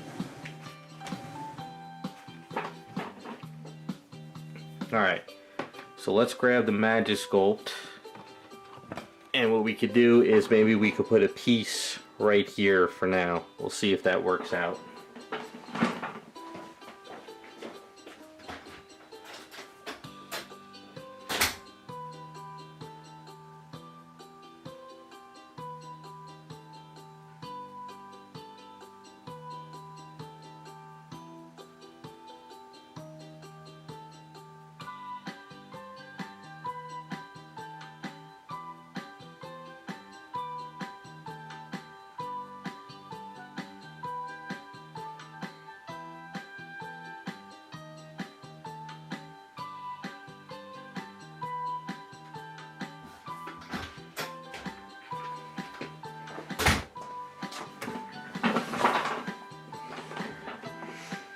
Alright, so I got a piece of Magic Sculpt.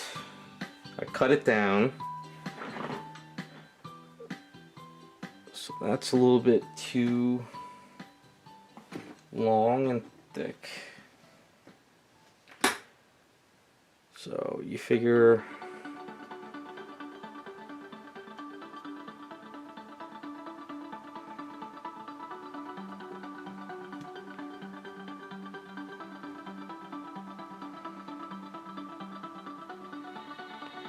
just kind of toying with it.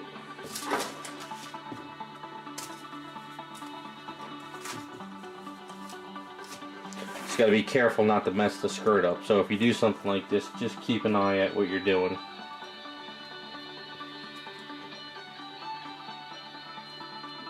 Just kind of cutting a curve in it, and let's see if we can, you know what we'll do? Get up here a little bit.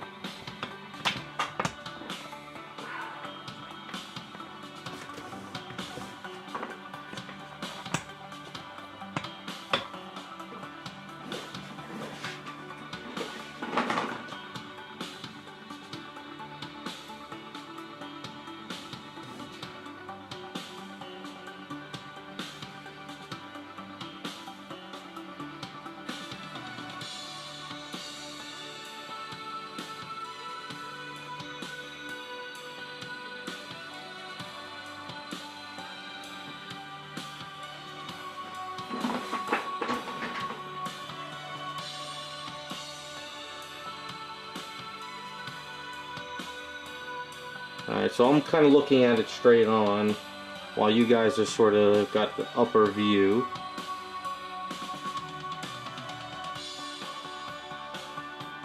This is sort of how I do the Power Girl boob windows, I guess you can say.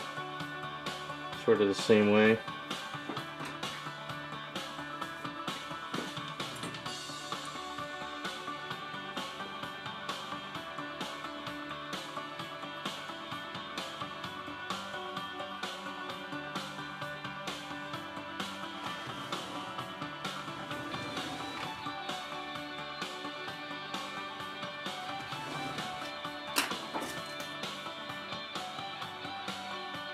So cut that there, cut this here. Alright, so I feel it's just too much up here.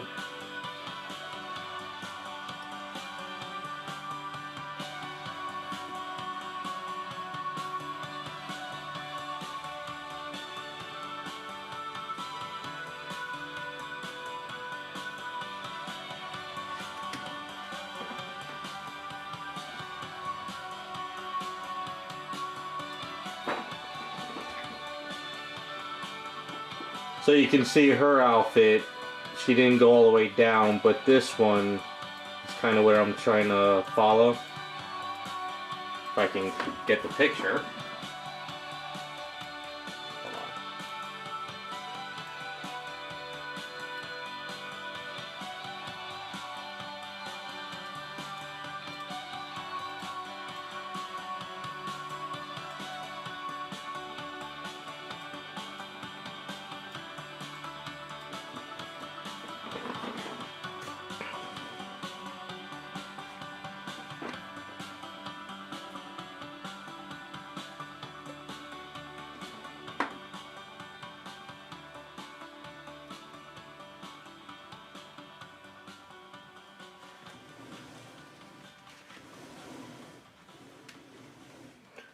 So I think that's a good spot for it. You guys like it? I think it looks good.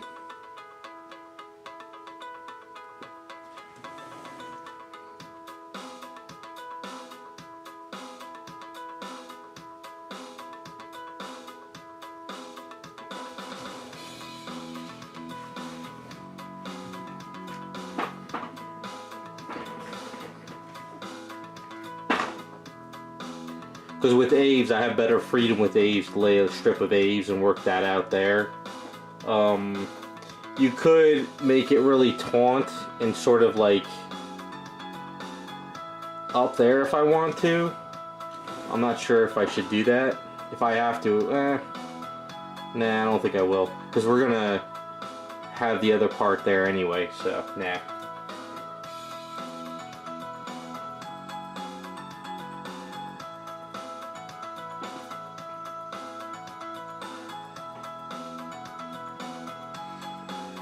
Yeah, like I said, I just went all over the internet looking for cosplay or artwork, and funny enough, there's not as much Daphne as there is Velma. Velma is everywhere, but Daphne, very rarely do I see a lot of artwork on her or cosplay.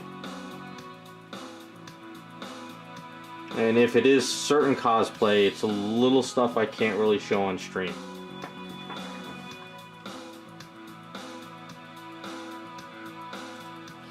Okay, we can't show it too long, I might get in trouble.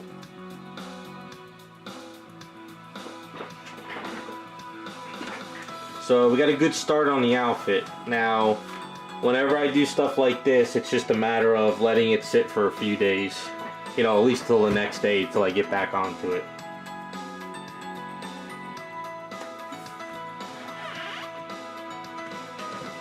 But I think that should work. I can pretty much see how it's going to look on her already.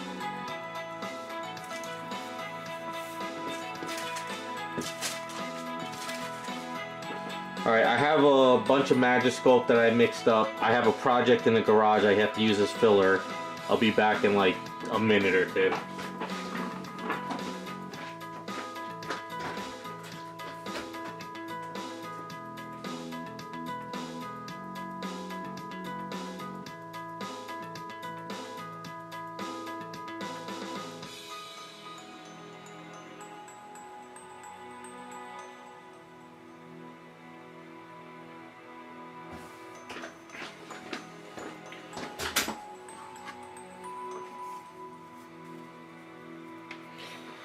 See, I mixed up all this Magic Sculpt. I don't want it to go to waste, so I gotta go fill up this item. But it's not me laying down law, it's just that you don't know if the cosplayer or if the artist, you don't give them credit, or you know, something happens. I don't know.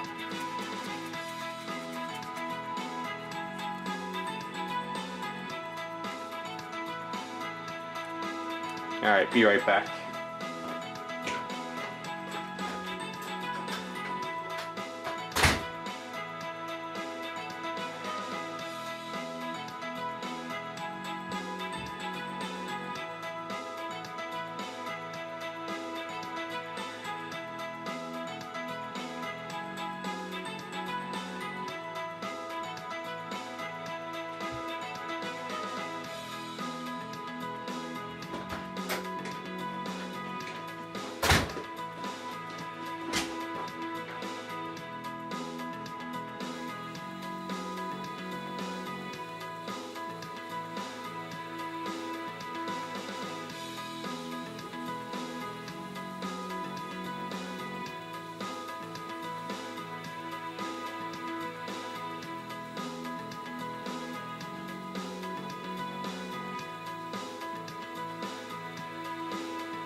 Okay, Raccoon, I will check out that episode. Sounds like a fun one. Although I haven't watched Supernatural probably since the second season, maybe if that. Alright. Yeah, it's still fairly early, so we can work on... Alright.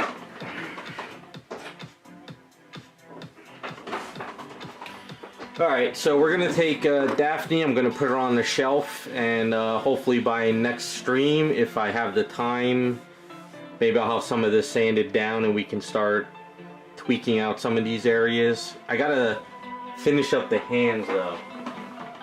I started today of the magnet system for this hand, but this red A's is still a little soft.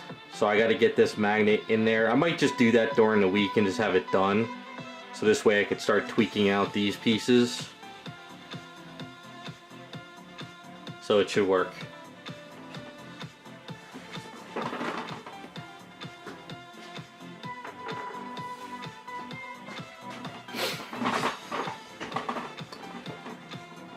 Alright, so let's put her on the shelf for now.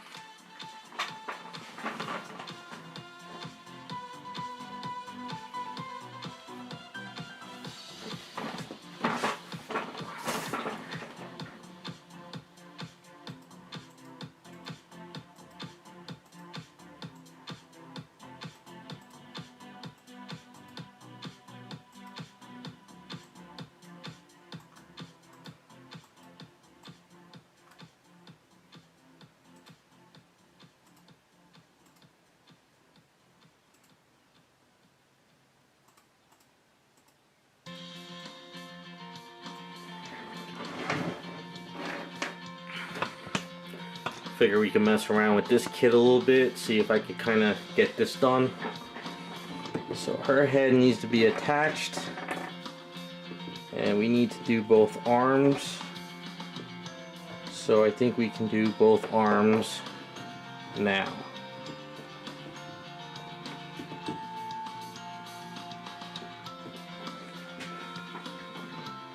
Oh, she's also got gloves too. Crap, I forgot.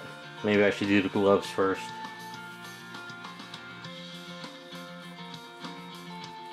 Alright, we'll do the gloves first.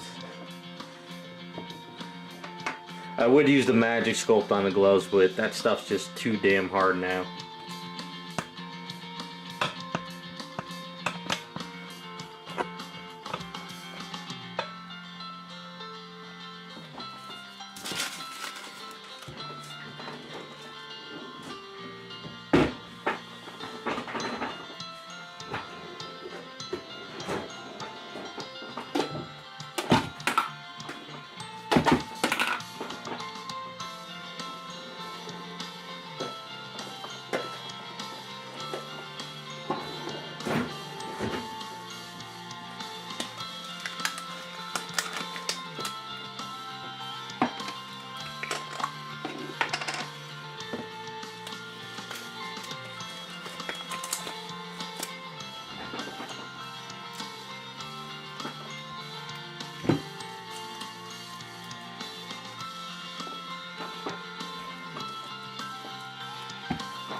Roll this out a bit.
Vigilante, I've actually talked to a couple people in the past. I've actually the sculptor Kuram that did my rose.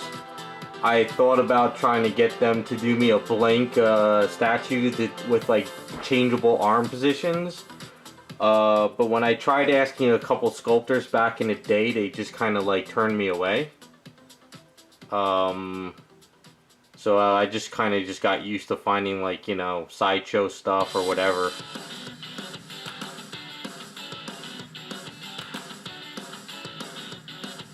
But at this point, you could just go on to those 3D sites, and they have blank characters all over the place. So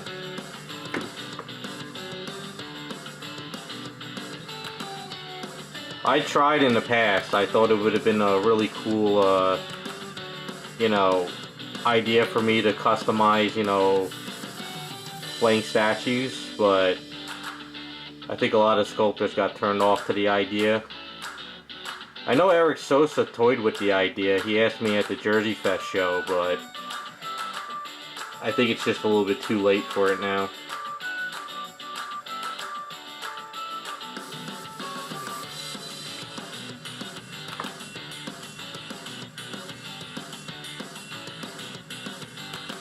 Yeah, there's some really good basic female and male bodies on those sites. So now, do you guys know, if you buy an STL file, can you actually retweak that file in a program, or is it just like saved to the point where you can't tweak it? I ask because I've seen some sculpts where they're so damn good, you can just ask a sculptor, say, hey, can you take this file, tweak the arms, and add an outfit onto them, and you're done. So I figured that's where we're headed anyway.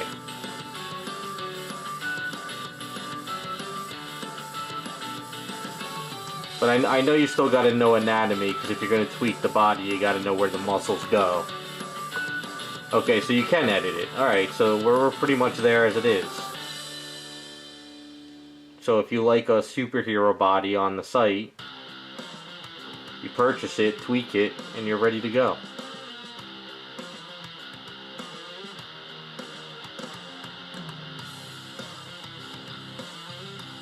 Yeah, so I figured that was the case. Alright, well, that's good to know.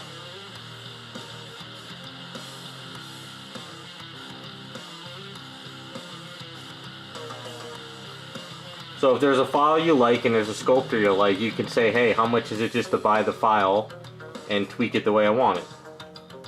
But like I said, the sculptor has to know anatomy though. You can't just, you know, you can't have a sculpt like this and say, okay, I want her sitting and not know how to pose it correctly.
Yeah, see, that's what I was kind of wondering, because I wasn't sure if those files, like, save it flattened, like, I don't know how, well, not flattened, but, yeah, you think of, like, Photoshop, once you flatten an item, you can't, you know, go back to editing it.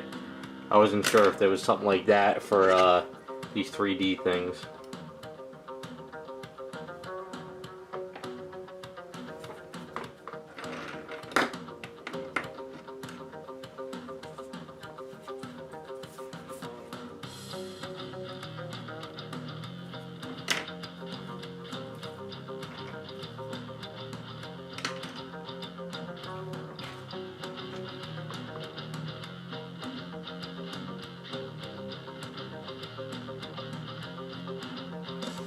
Well, that's good, Raphael.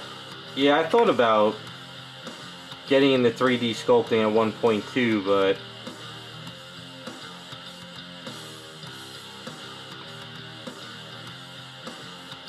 if I was in art school now, I'd definitely be doing that.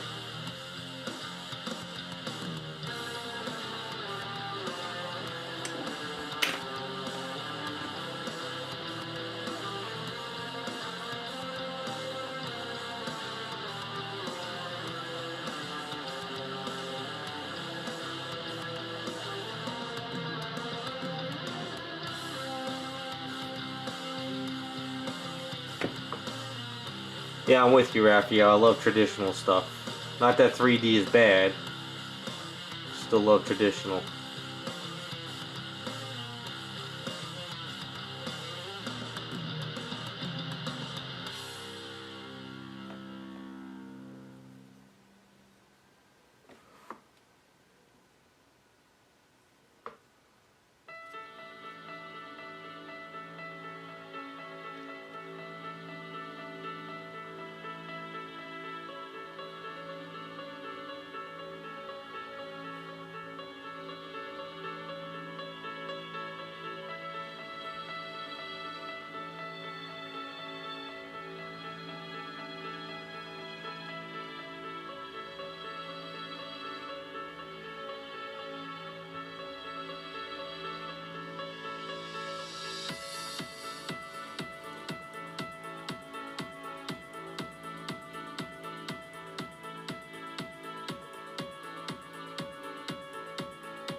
Actually, that's kind of interesting.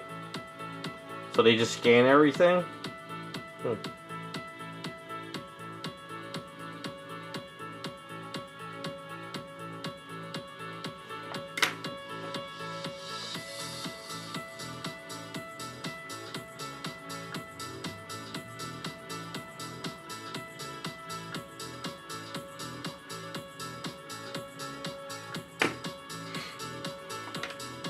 Hey, if you got the time and someone's willing to train you or whatever, go for it.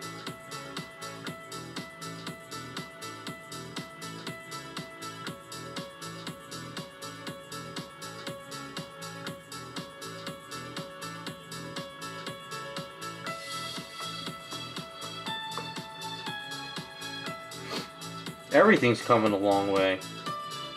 Once you're able to get a file, scan it, print it in color, I'm done. I'll still try and do this stuff, but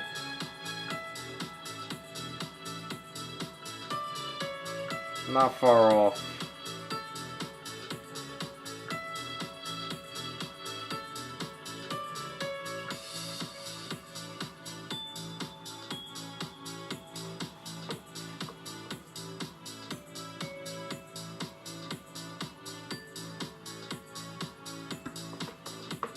Raz, you could do that now, you just need the scanner. If you have a scanner, you can scan anything and then 3D print it. I just don't know if they're like, you know, where.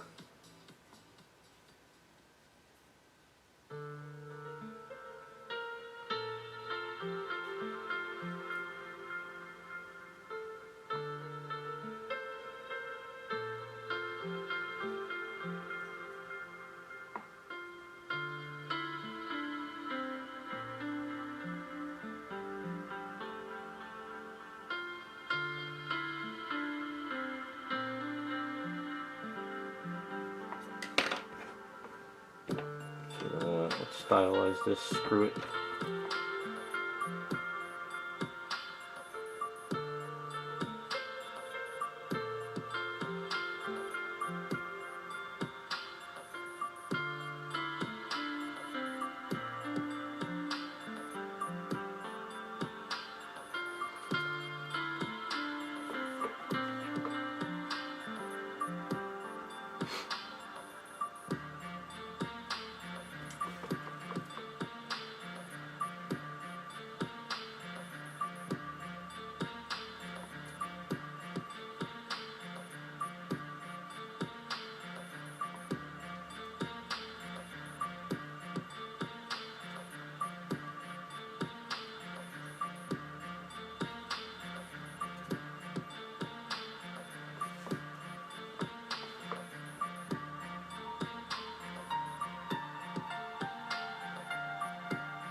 Yeah, you can see why the governments want to crack down on 3D sculpting.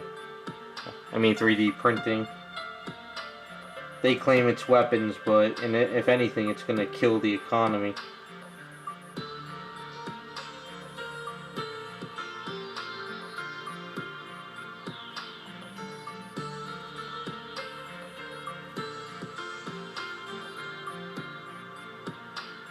Well, not really kill the economy, more licensing issues, you know.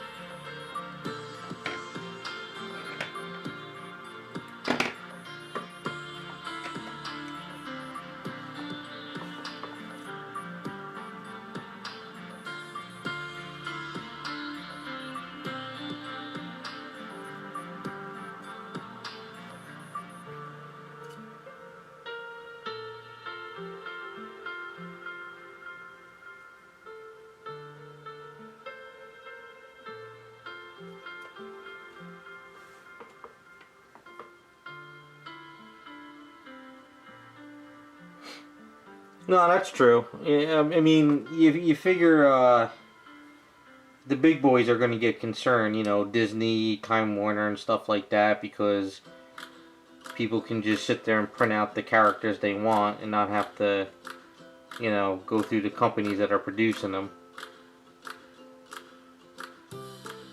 If anyone, I would think companies like that would make a bigger stink. Because they won't get those $1 million contracts to license out their stuff.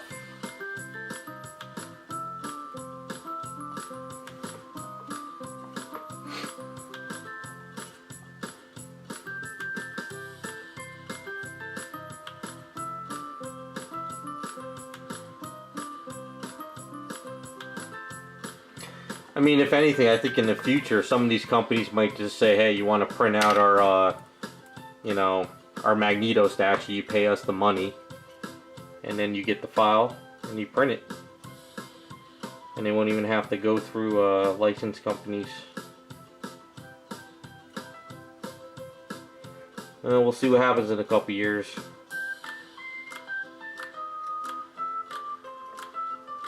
I got a lot of small statues. I would love to have larger too.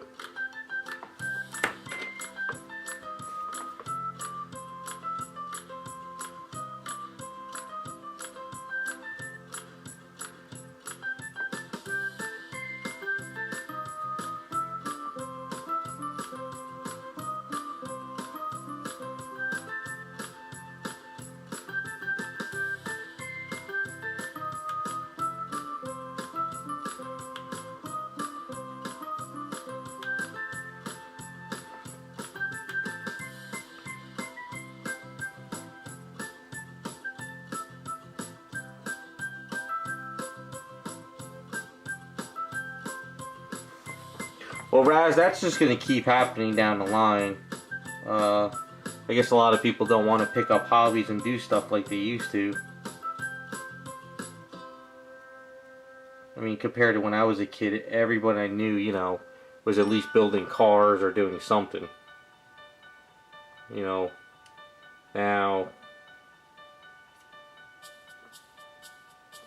Then again, it goes the same for like plumbers and electricians. Nobody wants to do it anymore. So all the guys that are out there are making bank because they're so overloaded with work.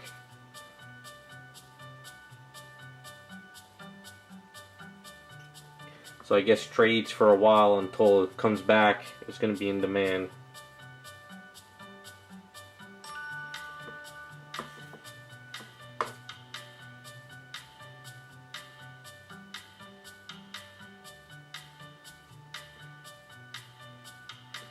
So if there's any young people watching the stream, don't rule out being an electrician or plumber or something. You will make bank.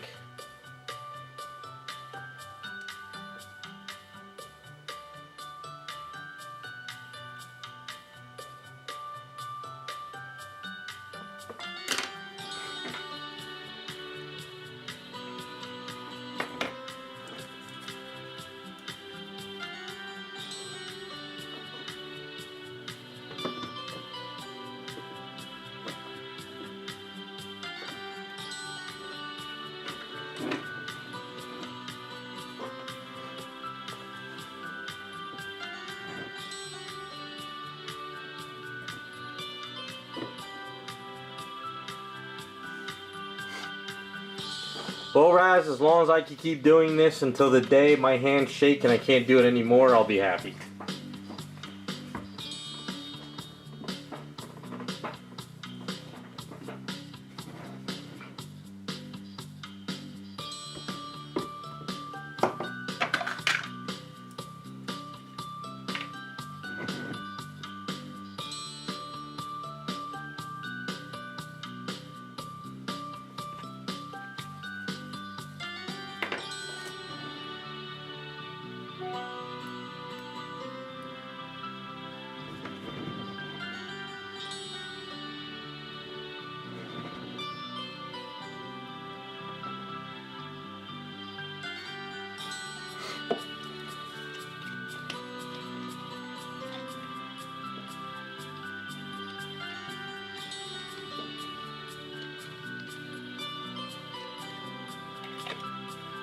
Yeah, see, Chris is the same way.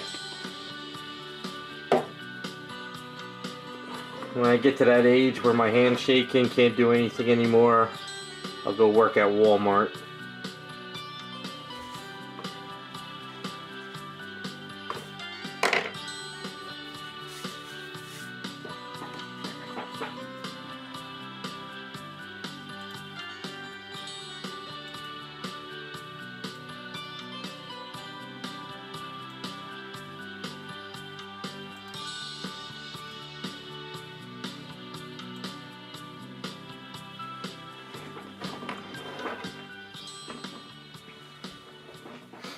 Alright, so we got to do her buckle.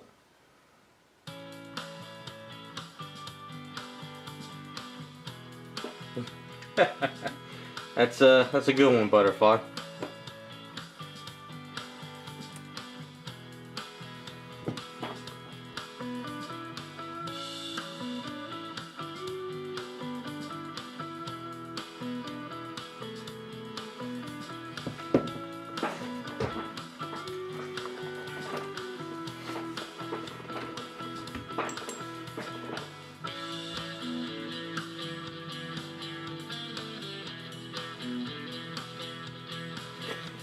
But everything comes in waves, I would say. You know, everything's 3D sculpting, you know, it's the thing, it's new. But then maybe after a couple years, people are going to be like, you know, I want a traditional sculpt. You know, you never know, stuff comes in waves.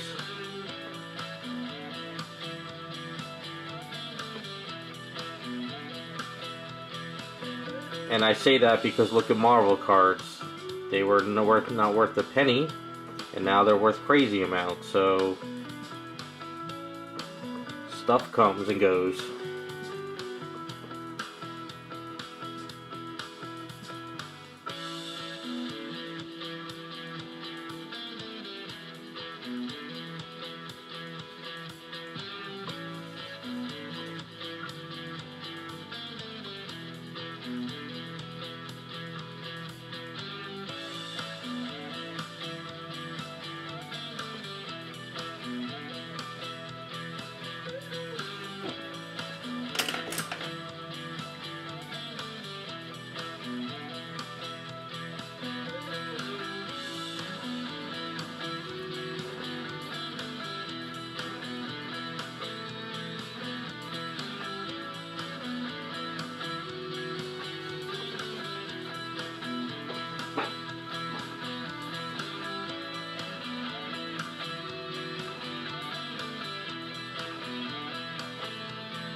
That's true.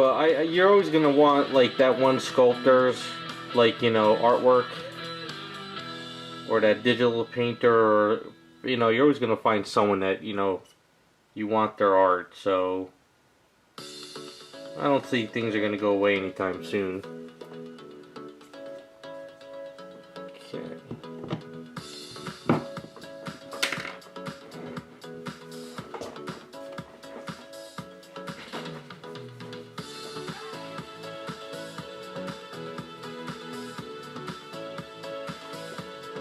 We're gonna paint up one more thing before we call it a night. I'll show you guys something I'm working on. Let me get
Okay, so this is a Bowen designed Captain Britain bust that I took a Bucky legs and we added it to the bust. I will have a video up on this, but the base is being etched, so that went out to Meta John. And I just wanted to paint up the weapon and finish him off, because I forgot to do it this morning. So I think the legs worked out really well with this one.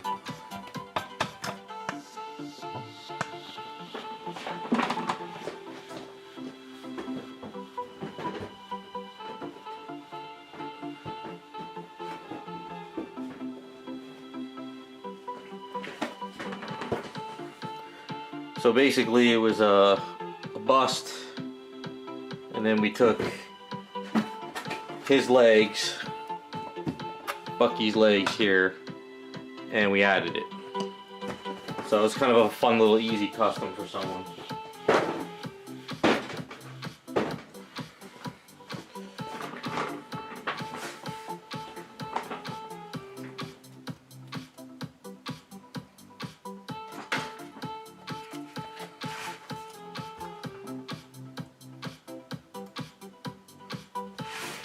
I knew I forgot something this morning. I wanted to get this done. I was so busy doing other stuff.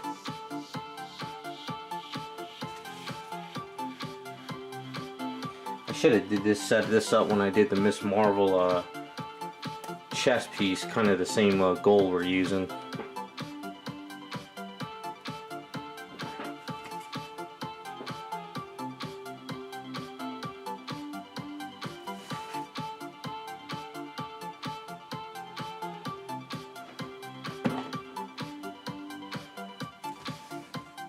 I still get a couple people here and there asking for Bowen stuff. I got a Bowen custom I'll post Sunday. So there's still a lot of fans out there that want to complete sets and characters.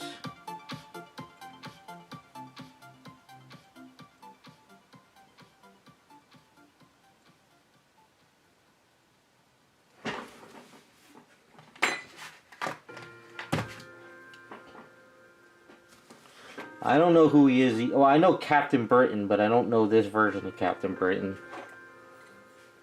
I know the one that was kind of in Excalibur. I don't know if it's the same character.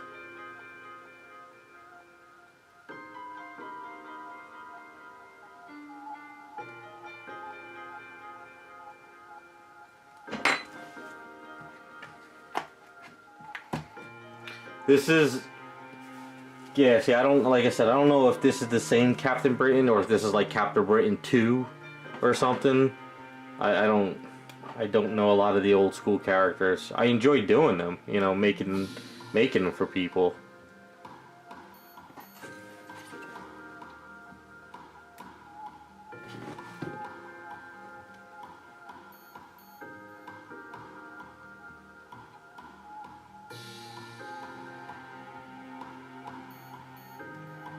The cool thing is the Bucky base, the Bucky torso that I chopped off, it's not going to waste. We're making a character out of that as well.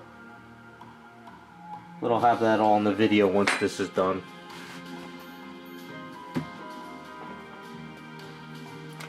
But the Bucky legs work perfect for this one. It was perfect scale. It looks really cool. So I think it worked out pretty well.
Hey there, Two Arm Drive. How you doing?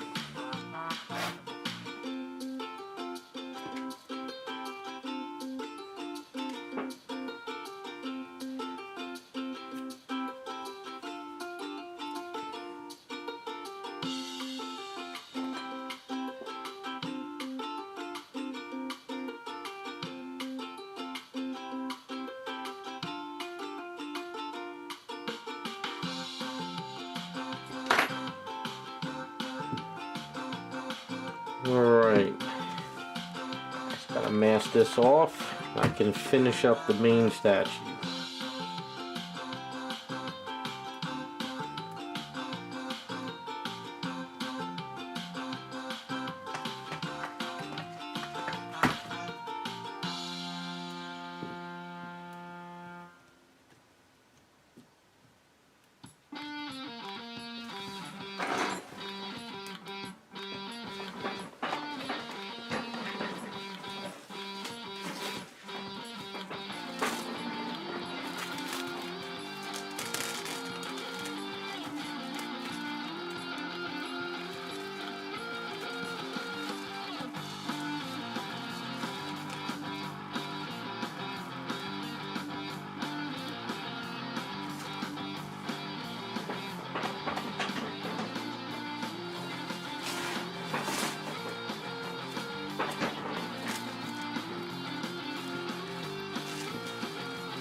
Alright, it's a big spot in the back I missed.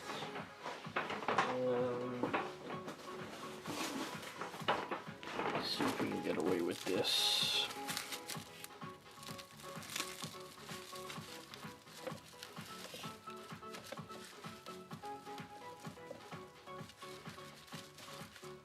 Should work.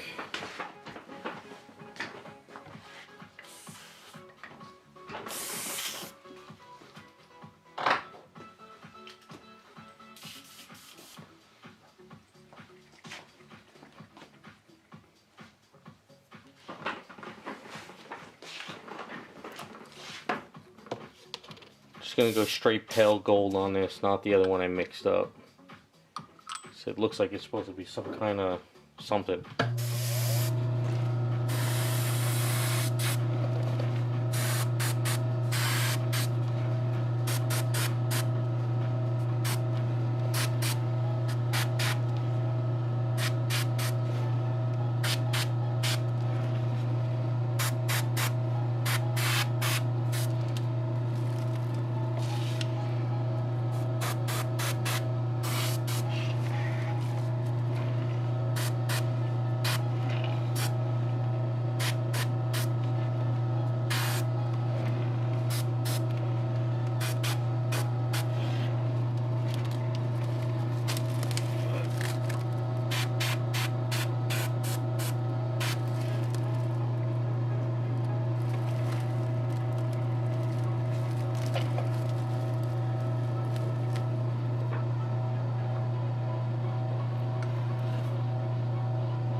I didn't want to paint this, but I accidentally oversprayed it when I was working on them.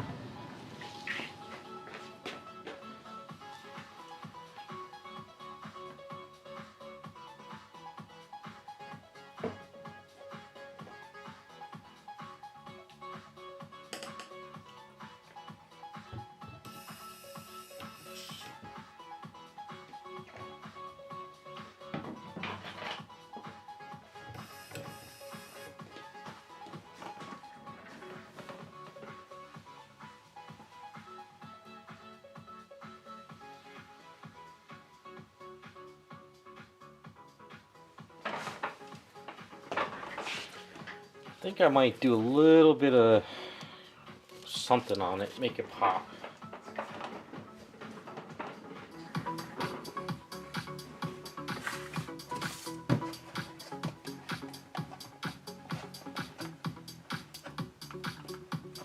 Well, thanks to AM Drive, I appreciate it. Yeah, Raphael, that Hulk it wasn't a pain as much as just lifting it. I was out of breath lifting that thing up and down, pulling it out of the boxes. It was a rough one.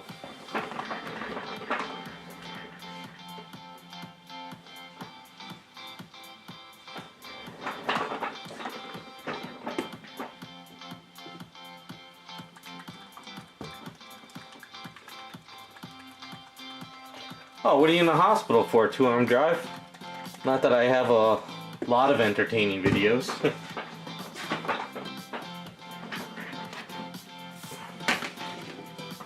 Hopefully it's nothing serious.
Well, hopefully they help you out.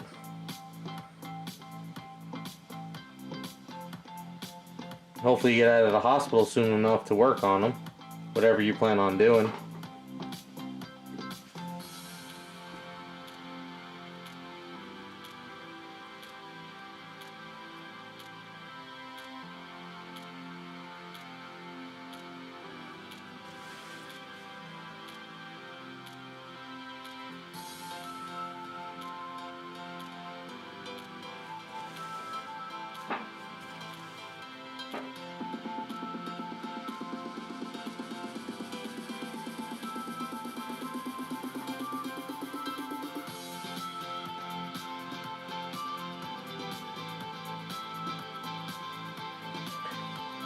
Oh, that sucks, man. No, hopefully you can get better, get back to work. As they say in the hobby, slinging some paint around.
All I know is if I'm not working every day, I feel like I wasted a day, so I'm pretty sure I know what you're going through. Get home and just kick off the shoes and just start working on something.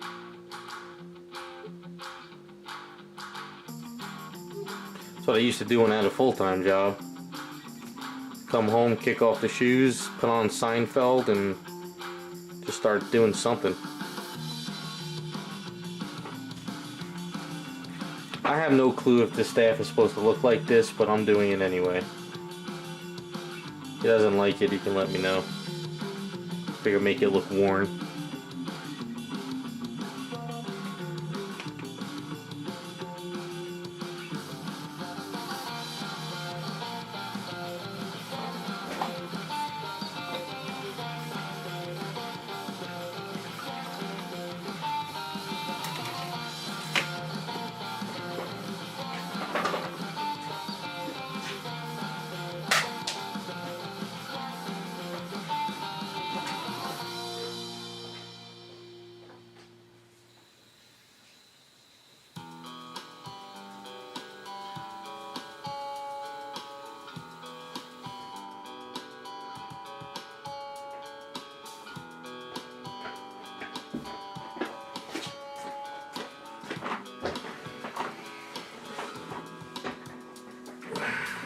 This is a Captain Britain bust that we added legs to Terrell. I'll have the video up once I get the base finished. I just sent out the base today to Meta John to etch onto it. But once that I get that back, I can post the video. Fairly simple video, just taking Bucky legs and adding them to the bust.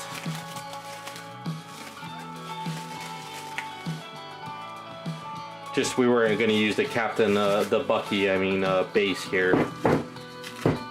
So we made a smaller, simple one.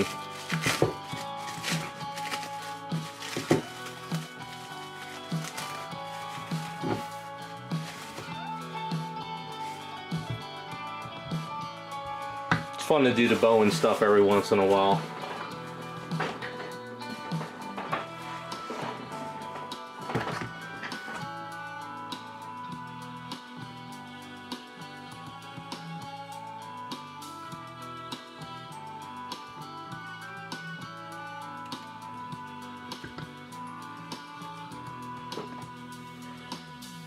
I'll just clean up the hands another day.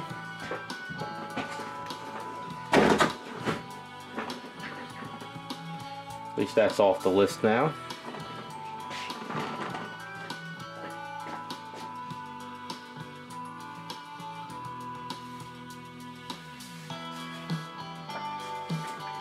And we'll do one last thing before we call it a night.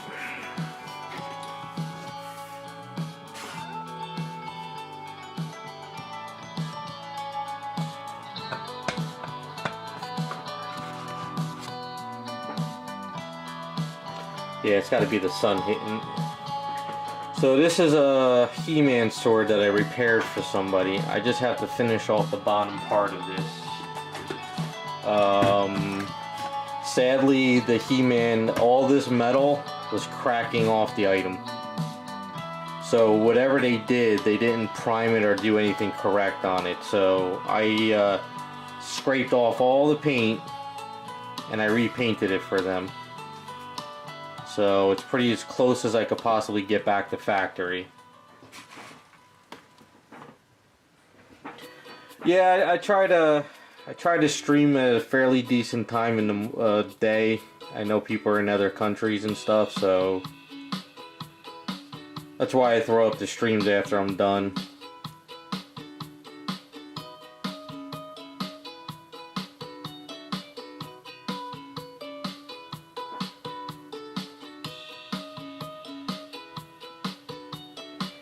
Yeah, we thought we would be able just to do a quick repair because it was like cracking like right there. But then as I started working on it, all of a sudden, like when I just put silly putty on it and I lifted up the silly putty, all that paint came up with the silly putty, and that just told me right away that we have to do the whole entire sword over. So I don't know if this is going to be a common problem for people.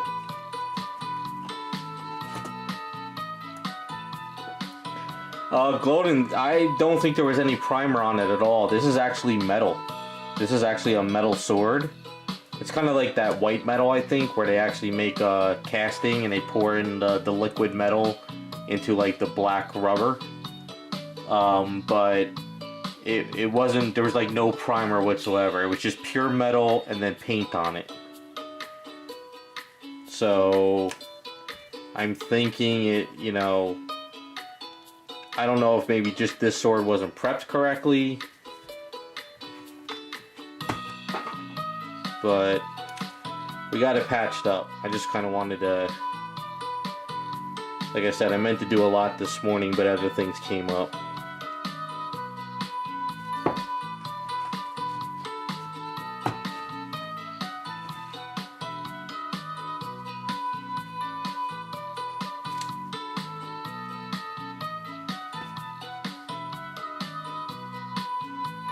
I don't know if it's pewter. It could be, but I'm not sure. Because there's pewter and then there's like this white metal. It's something different. Well, I appreciate that, 2 a.m. Yeah, I'm gonna keep doing this as long as I can. So, yeah, like I said, I don't know if it's pewter. I don't...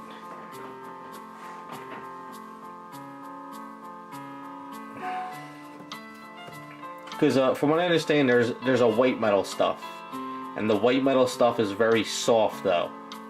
So I don't know if this was actually the white metal stuff. Because from what I was told, white metal, you can sculpt something, but you use it's kind of like a black rubber. It's almost like when it cures, it's like a car tire, and you pour that hot white metal into it, and that makes sure that it doesn't like destroy the mold.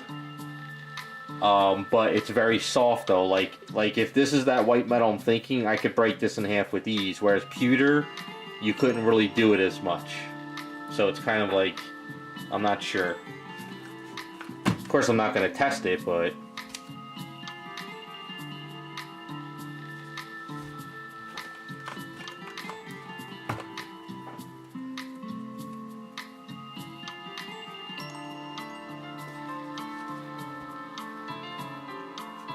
It doesn't feel heavy like pewter though, because if this was pewter, it would feel way heavier. Yeah, because I have little pewter things that are like this big, like a keychain, and they're heavier than this.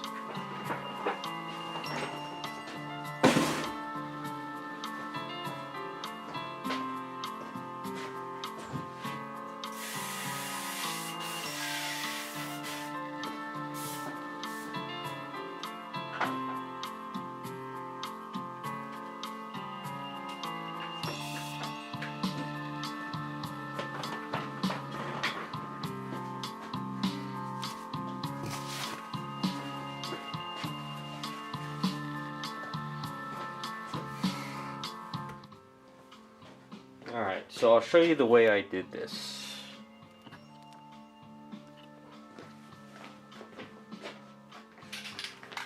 So, just putting this pale gold onto this won't work because it still might scrape. So what I did before, this is the... It says for plastic trim and vinyl, but I've used this on the metal and it actually works.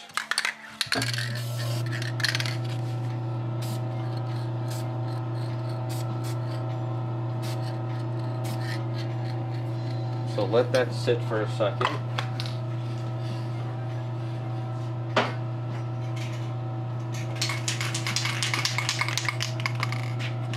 Now once I put on the pale gold, and it dries a little bit, then I clear coated it with the Spaztec 90109, this stuff here, and it sort of gave it a nice coating. It didn't really mess with it too much. But for the metal, I used the AK Interactive, which is metal. I lost it's got stuff all over it, but this kind of is that, and it looked pretty cool.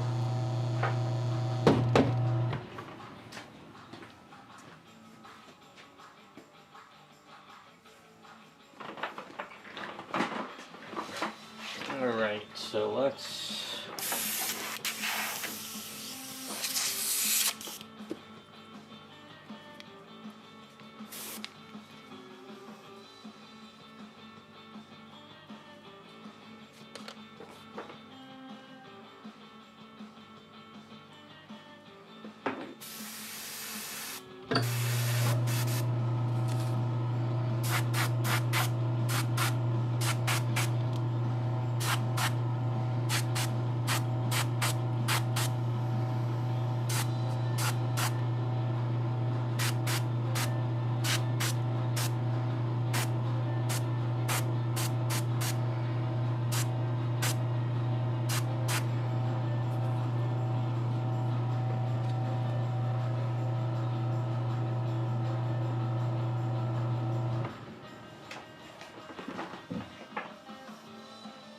Definitely want to give it at least a few minutes to dry.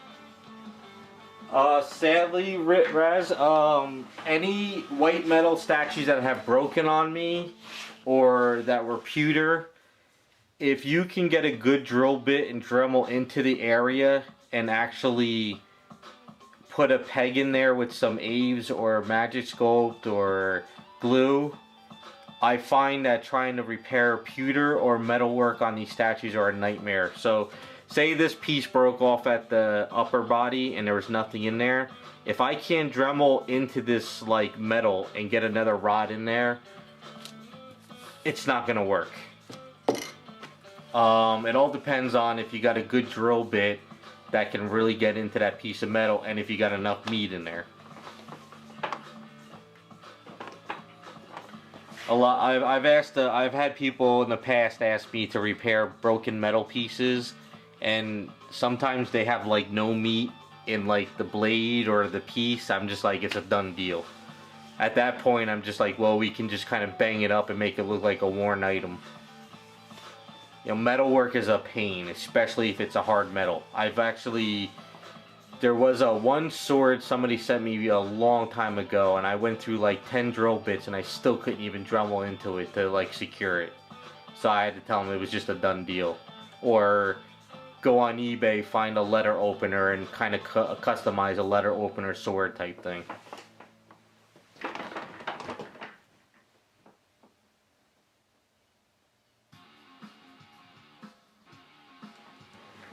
Yeah, you can try glue. You can try. I think there's something of a metal glue out there, but I think if anything, like if you go to an auto parts store, that might just give you like 2-part epoxies, because I don't think they have like metal stuff like they used to. So I'm not really sure.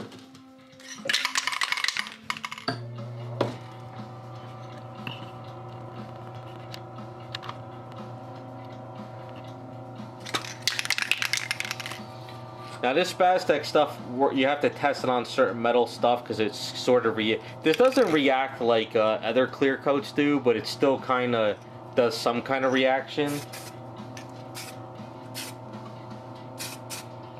But it seems to be friendly with the pale gold.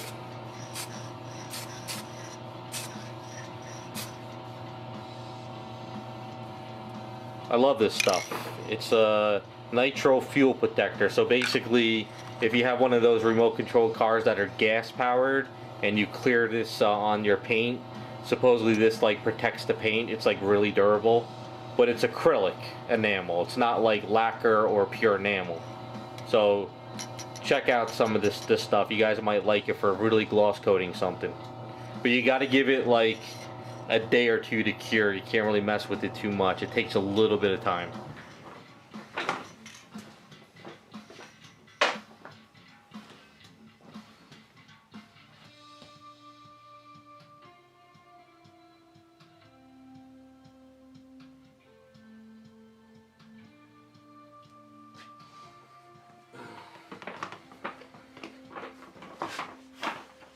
Alright, while that's drying, what I can do is we can put Miss Marvel on the base and see how she looks.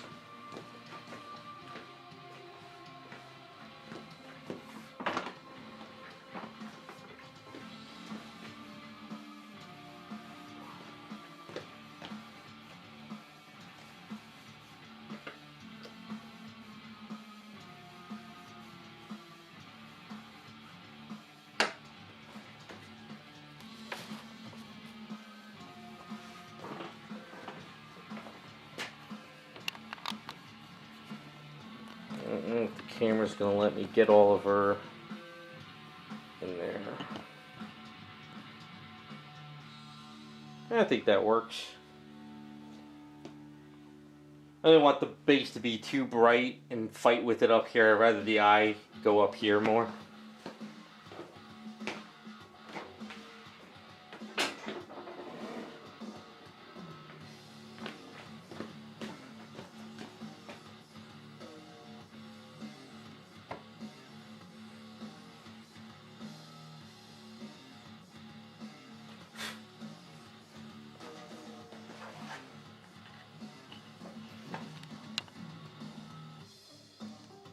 Yeah, camera won't go back far enough. Not bad.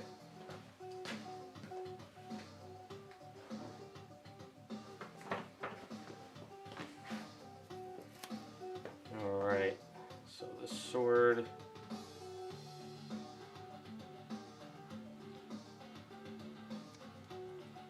It's all repaired. Let's go over it one more time tomorrow.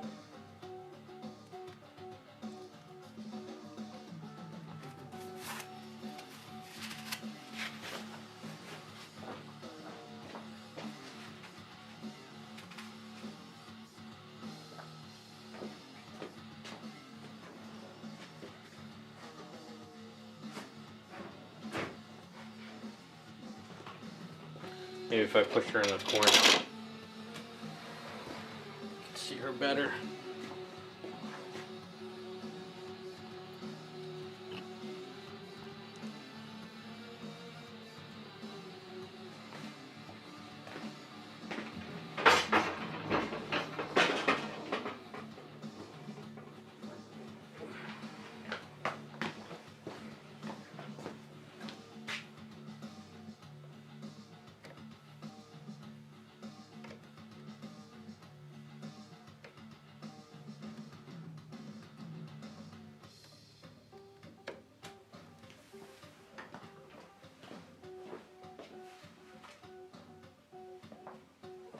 And then we got Daphne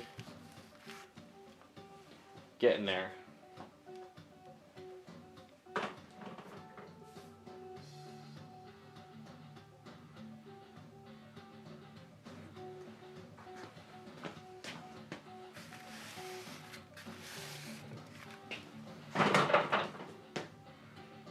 Yep, a little sanding, tweaking, and then we can start detailing that up. We're gonna probably have to run her through the faucet and do some fine sanding too. But once Miss Marvel has the eyes on her and the red sash will come together.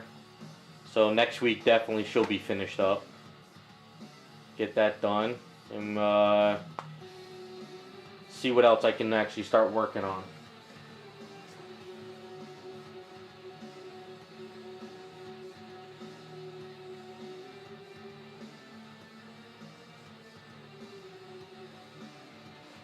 Yeah, get the 5-pound brick of silly putty. It'll make your life a lot easier if you can get it.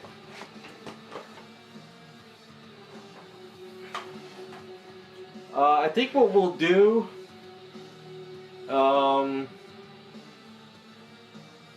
think I'll start working on this one for live streams. We'll start, I think what we'll do is we'll get finished up with this black cat. So this is the black cat. I did her on the live stream a while back. So I think what we'll do is we'll start, once Miss Marvel's done, we'll start working on her as well. So I'll sort of kind of do these two. Because I got some items and I got some cheap statues that I have to show the Patreons, and we got to kind of decide what they want to see me start working on. So once she's done, I'll work on her, we'll work on her, and then I'll pull out one of those other statues and I'll see what the Patreons vote on, and I can use that for the live stream next too. A lot to do, a lot of items.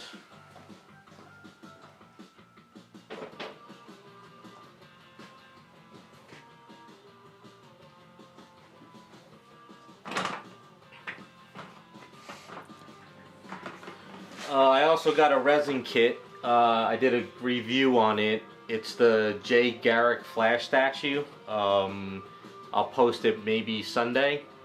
I was thinking of using the Jay Garrick statue for maybe a late night stream during the week of like on Picardo.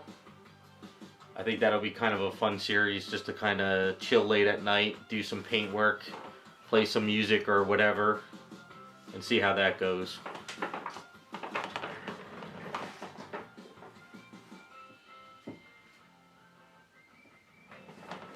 No, I haven't figured out what to do with the base yet. I have the idea, but I want to get the figures sort of like almost finished up together, and then maybe I can actually start planning out the base a little bit. Maybe, I think once I get the hair ready for both of them, that's when I can start working on the base a bit. I want to go over to Michael's, get some more grass, see if they have any other looking flowers and stuff. And I want to try to work on the tombstone and stuff like that. But I have to make sure I don't make it too big. That's the issue. So I think I'm going to design it where they both fit into a Besta shelf. If they could fit into a Besta shelf, I think that'll work out pretty well. I figure most people have Besta shelves, so if they can fit comfortably in there, maybe that'll work.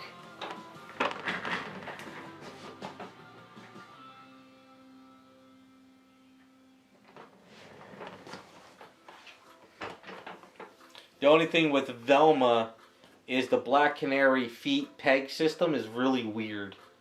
And I'm a little bit concerned about how to try to get that into the base. I can figure it out, but we'll see.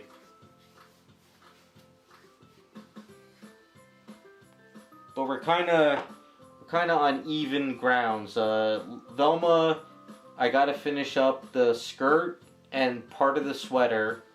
Then I can really focus on the main sweater like this, where I focus on the main here. So we're kind of like even at the moment.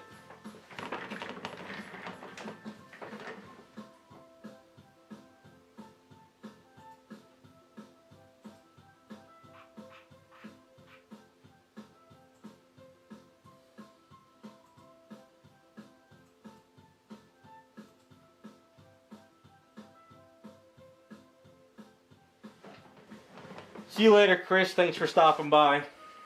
Yeah, I think I'm ready to call the stream myself. I've been at this all day, but I think we got a lot done.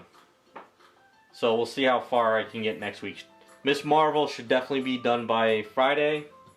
We'll do the eyes, the sash, and we'll get the things glued in, and then we can start working on her skirt and shirt, and then start working on the black cat as well.